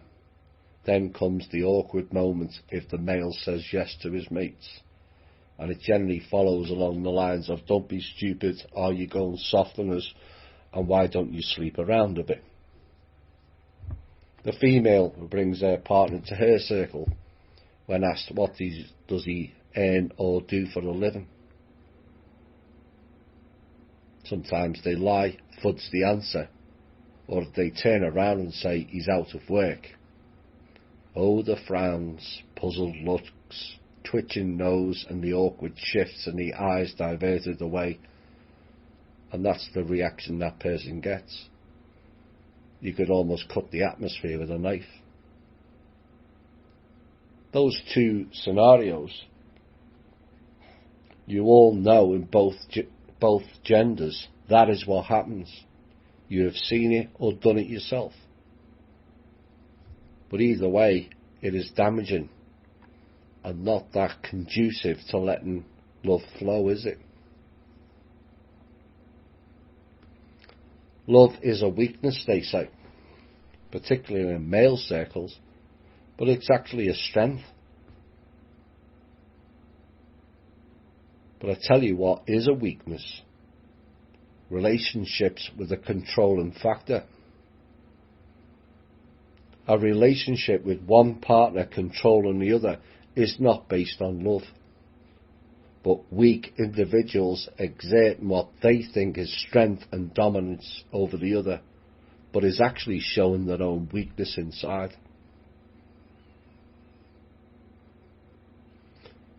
Real love does not have a controlling factor to it. It's a frequency, which is a wave motion.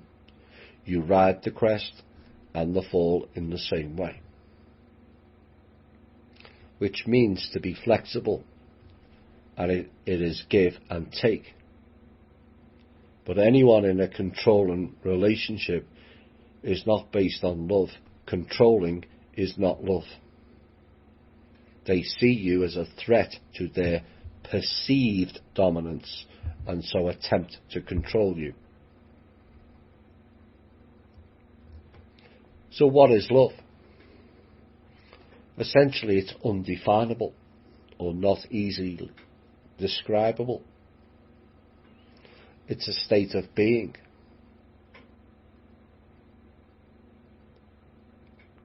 And that is because this world has been tipped into much darkness. Negative thought forms, controlling natures, comparative and competitive mindsets mixed with the showing off, the trophy aspect based on looks, physique, or the size of the covered up parts. It has become largely lost in desires, lust, and the fear of being alone, the latter of which keeps many in varying degrees of toxic relationships. That is the base level of it. The higher level, one could say, is where we really lost it, as too few have a real connection to source. That it's often faked and also based on the religious construct of what it's supposed to be. But that construct is so far removed from the real connection to source, it's beyond comprehension. That disconnect, done by various means, including our own, is all too similar to the loss of real love here, because both are a frequency, similar in nature and experience, a longing, a remembrance long in the past.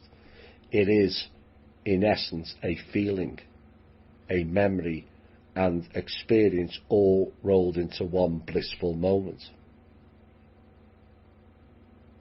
Collecting that and bottling it and then bringing it back into this existence and accepting it like a memory code then describes better of what is love.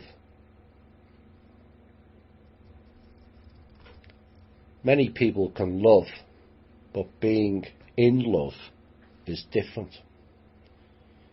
Something that's lost in this manufactured world of marketing, false idols, masks, and perception of what love, life, or human is, not a knowing. You can love many people, you can desire to have sex with many people, but that does not equate to loving someone or being in love, as many of you have all found out. There is a clear distinction between all three, but people don't often define what it is they really want: love, sex, or to be in the love frequency. Three very separate actions, all too often blurred into the one, distorted on a massive scale. Some females go out and expose all kinds of flesh with the desire to get men or women to look at them.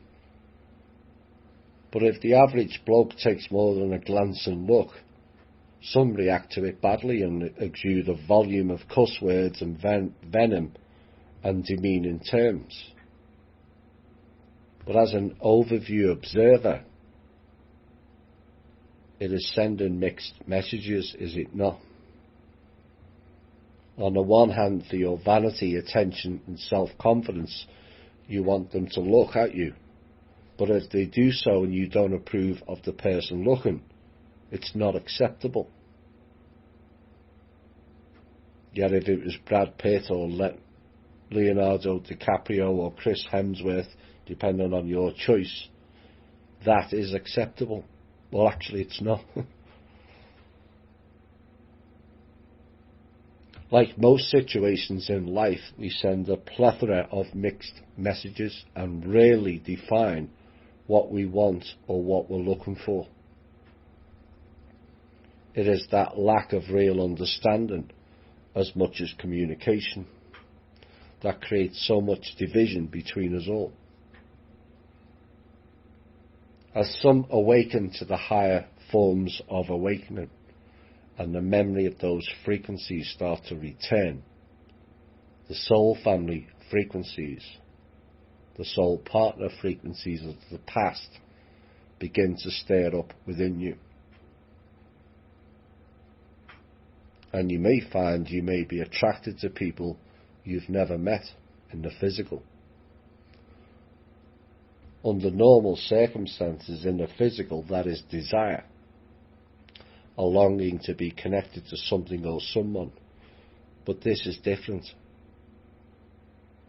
It's not necessarily the person that is desired, but the frequency that person emits from a long time in the past. An enduring memory of the all-encompassing frequency that is love. But the common misconception in life is to find that love frequency, that it must come from the external connection. But like everything else, it comes from within. The mastery of the self and the sword makes that connection all so much easier. So what has become clear in these pieces tonight is we're not very good at defining matters. What is and what isn't. Without that ability or realization to define things, how can you possibly use your own innate abilities and manifest a better way or path? Do you know what you're asking for? Throwaway statements like, I want a better life, is not a definition, it's just a statement. You have not defined what that better life entails, or what is human, or what is love. Learn to define, then throw in your imagination, which brings in manifest and not magic, but your own inherent abilities that changes your timeline and subsequently your life. Again, it's all in the words. The word fine, F-I-N-E, originally around 1200s meant a termination, end of, and so death. D is to move away from. So to define things, you are moving away from the end and to a new beginning.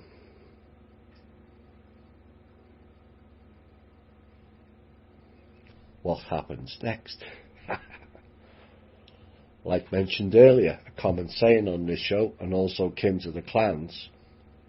Okay, so are you going to do this? Fine. But what happens next? And at the end of the day, it all comes down to, how did you love? Oh, for muse of truth, that we could descend into the darkest hells of our own inventions. How did you love indeed? Right, we're nearing the end of this show. And so, a recap of last year's predictions. As it's always good to look back on. Did some, all, or none come to fruition? So this was what was written at this time last year. What can we expect in 2019? And the words for 2019 was consolidation and validation. Well, THI certainly consolidated our position this past year, and validations went through the roof as mainstream media started covering more and more aspects of our show and trying to counterspin the narrative. Like everything else they tried against us, that failed. I said it would be aligned with a steady but increase in awareness, progress, consciousness and vision. The latter will come in a variety of ways as the year unfolds. I think most of you would consider those statements correct, except perhaps it was not a steady increase, more like a tsunami. I also said with many of the masks visible, those now gone or eroding, our progress will increase again next year, with less obstacles to overcome as many were removed in the past year. Now, masks were falling everywhere in all walks of life in 2019, and we did make progress last year, and perhaps that was a little bit of an understatement, a tiny one. The split of the two worlds, I said, would increase rapidly in 2019. Partnerships will again be under pressure of those in relationships who are not frequency balanced. I think over the past year, more and more of you saw the definitive split of our world and theirs this past year. It increased markedly. And yes, many partnerships, even in our own group, came under pressure in the last year. I said ear buzzing will increase, your own awareness will increase, and you will become more in tune with yourself, environment and nature. Yes, again, to all of that, in particular the ear buzzing. I also said I suspect time will make less sense in 2019. Glitches will increase as more is phased in and other parts phased out. Dreams will get more vivid and more understandable if you take note of them. Well, time zipped by in a flash last year, particularly towards the end of the year, and glitches have increased on a personal level, and only you will know of your own experiences whether that is correct or not. And yes, many of you experienced more vivid and heavier meaning dreams in the past year. I said January could well be testing on financial and global levels for us all. It was to a point because of the shutdown in America, but not as much as I thought, so that was a bit off. February and May could be interesting months, and late November could be extraordinary should the 4-year loop news continue. Well, all months became interesting, as the previous 4 parts and tonight's part proven.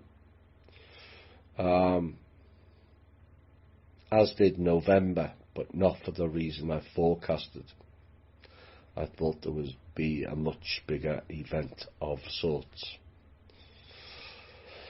His story, I said, would unravel in 2019 as more people start to question our real history. I expect some more discoveries to be made next year as the drip-fed disclosure rises again. Well, I guess his story not only unravelled but actually got shredded with the From Russia with Love series alone. Oops. Oh boy, his story kind of went down the toilet with that one series.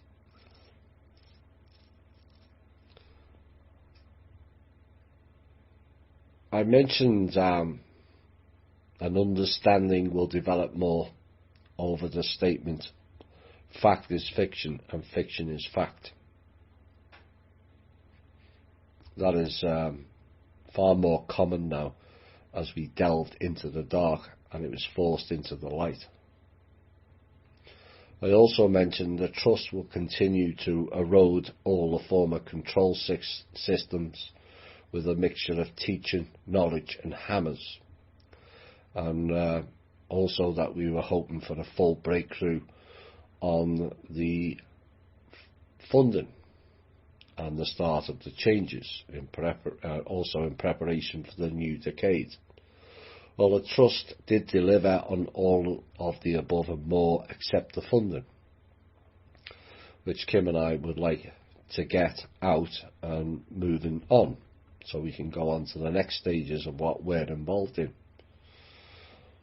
But perhaps it wasn't the time. Maybe that divine time is closer than we think. We'll see. Personally, on a bigger picture scale, because I do things some overview, I'm glad the funds didn't come out, as many are not ready or prepared for it. And I've always felt there was a divine time for it to be released. Time, as always, will tell. In the bigger scale of things, funding is a low priority. What has occurred over the past year is far more and more of our members are beginning to get that statement now. I want to thank you all who have participated in so many ways in 2019. I'm humbled at the donations to myself personally and to the People's Club also. Humbled by the support, love and concerns shown to me and also Kim. Proud of how far you've all progressed in many ways. Many of you never thought possible. You have exceeded your own expectations, but not mine. You have absorbed so much of what was revealed this past year, which was like a probably 10-year university level course in 1 year of roughly 70 to 75 shows that I've done last year. A no mean feat many of you accomplished. Who said you can't teach an old dog new tricks? Well, it didn't apply in this group, did it? Our collective spirit and community sense shone through this past year, despite miscreants from within and outside trying to disrupt it and us. That failed spectacularly as the group became stronger and tighter in many respects because of them. So we thank them for their lessons this past year of how not to be or act. I think many of you began to really see the vision behind THI this past year has become a much clearer pathway of you, us and a collective. as more of you tuned into yourselves and your own inner knowing, and that makes me proud to witness that unveiling in so many of you. This is for you all. Hi all, and welcome back to the final piece of tonight's show. You ready? So what do we have in store for 2020? The year I predicted back in 2015-16 time of we will see more 2020 vision. That has and will not change. A lot will come down to your perception of what you think you will see, and the physical and inner sight will be more acute this year, provided you're tuned into yourself and not waiting for external clarification or justifications. The answers, as always, lies in you. Some will get much of their deep desires this coming year, but many will not. Desires, though, will change over the course of this year as positioning and posturing to fill some voids will unfold. What is real and what isn't real will gradually come into a deep recognition and understanding this year. Seeing will help with that. Processing can and will be difficult, but deep within yourselves there is an inner intuition that will guide and steer to your path. Distractions of events and people will continue to rise this year. There will be many disconnects within your circles and life as frequencies and who and what you really are and stand for sheds its final skin from the mask. There will be no hiding, as much already revealed will become obvious for all to see.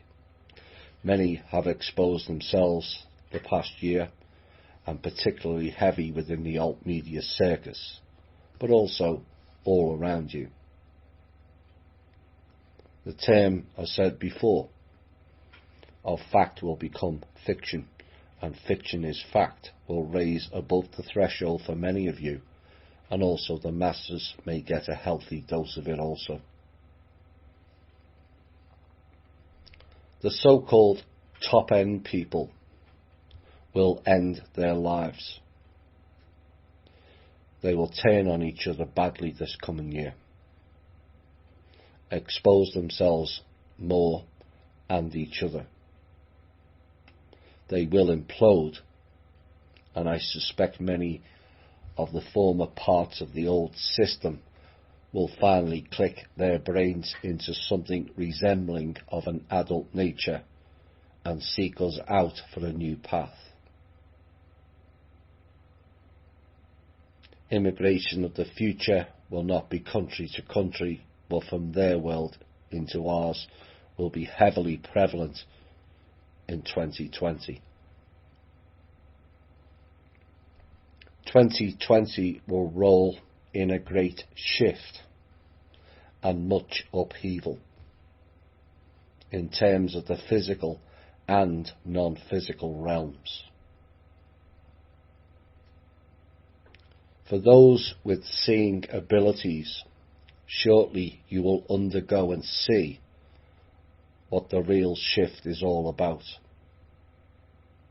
It will be heavy, it requires much and deep processing, and can be a lot to deal with.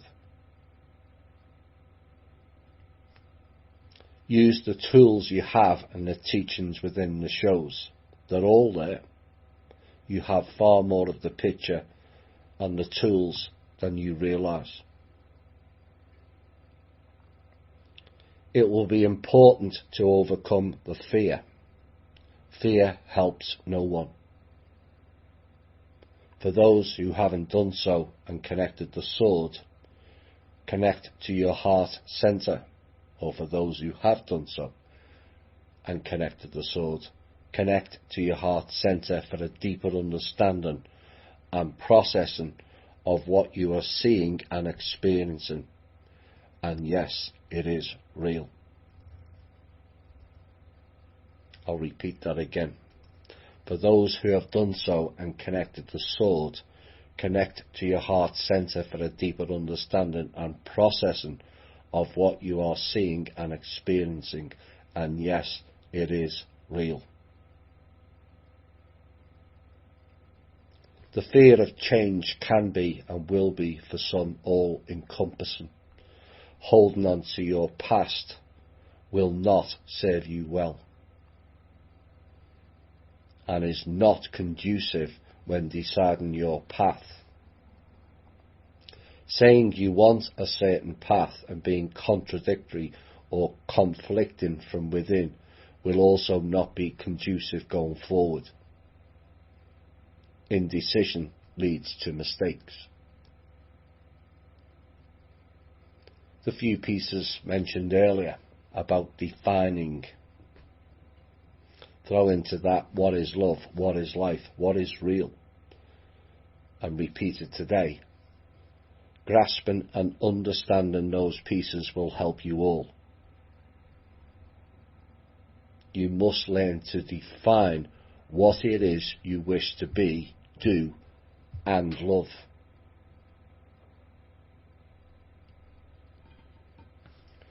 THI is unlikely to complete the whole year of continued shows this year. At which point it ends, time will tell. Some new hats awaits. The words to observe for 2020 is shift and phasing. Shift and phasing. Yet again, time will make less sense. And yet again, the speed up factor of life and events will keep pace, or possibly it will quicken, or the quickening. The paths and the doorways will be open for those fearless enough to walk them. The clearing of the fog and mists of time will be revealed to many of you, bringing greater clarity within, of, and around you. Love frequencies will escalate. Can you handle it? Or will your own insecurities, hesitancy, and limitations prevent you? Define what you need and then what you want. If you have what you need, will you define what you want? Be ready and prepared for all possibilities in your lives. Things can, will, and likely be all versions of transient this year. Go with the ebb and flow.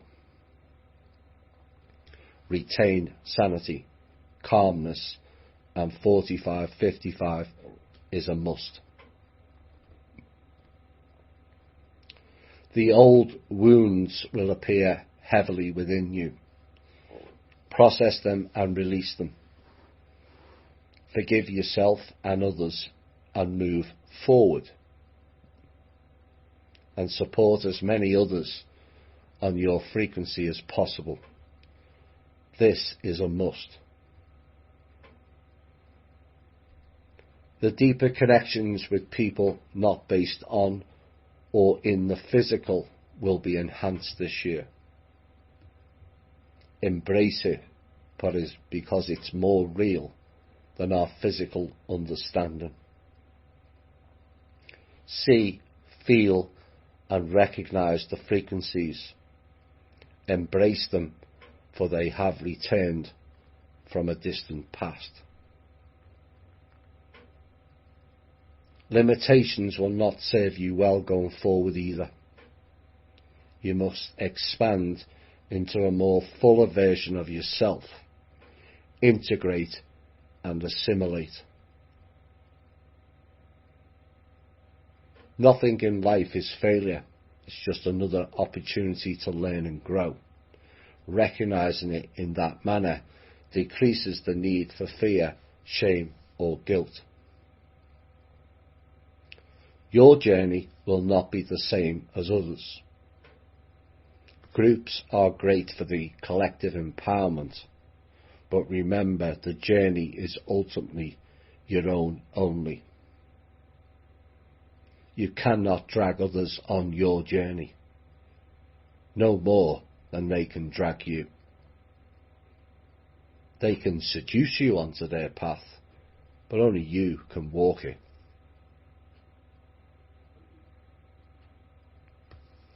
Learn to distinguish physical creations and spiritual creations.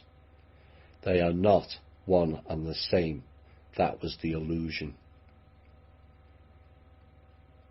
Illusion will be no more in the next epoch of time and space. The future is not ours to see. Well, some have and some will. And what develops is the future is ours to be. This has been the Truth, Honour and Integrity Show. My name's Thomas Williams. Que sera, sera.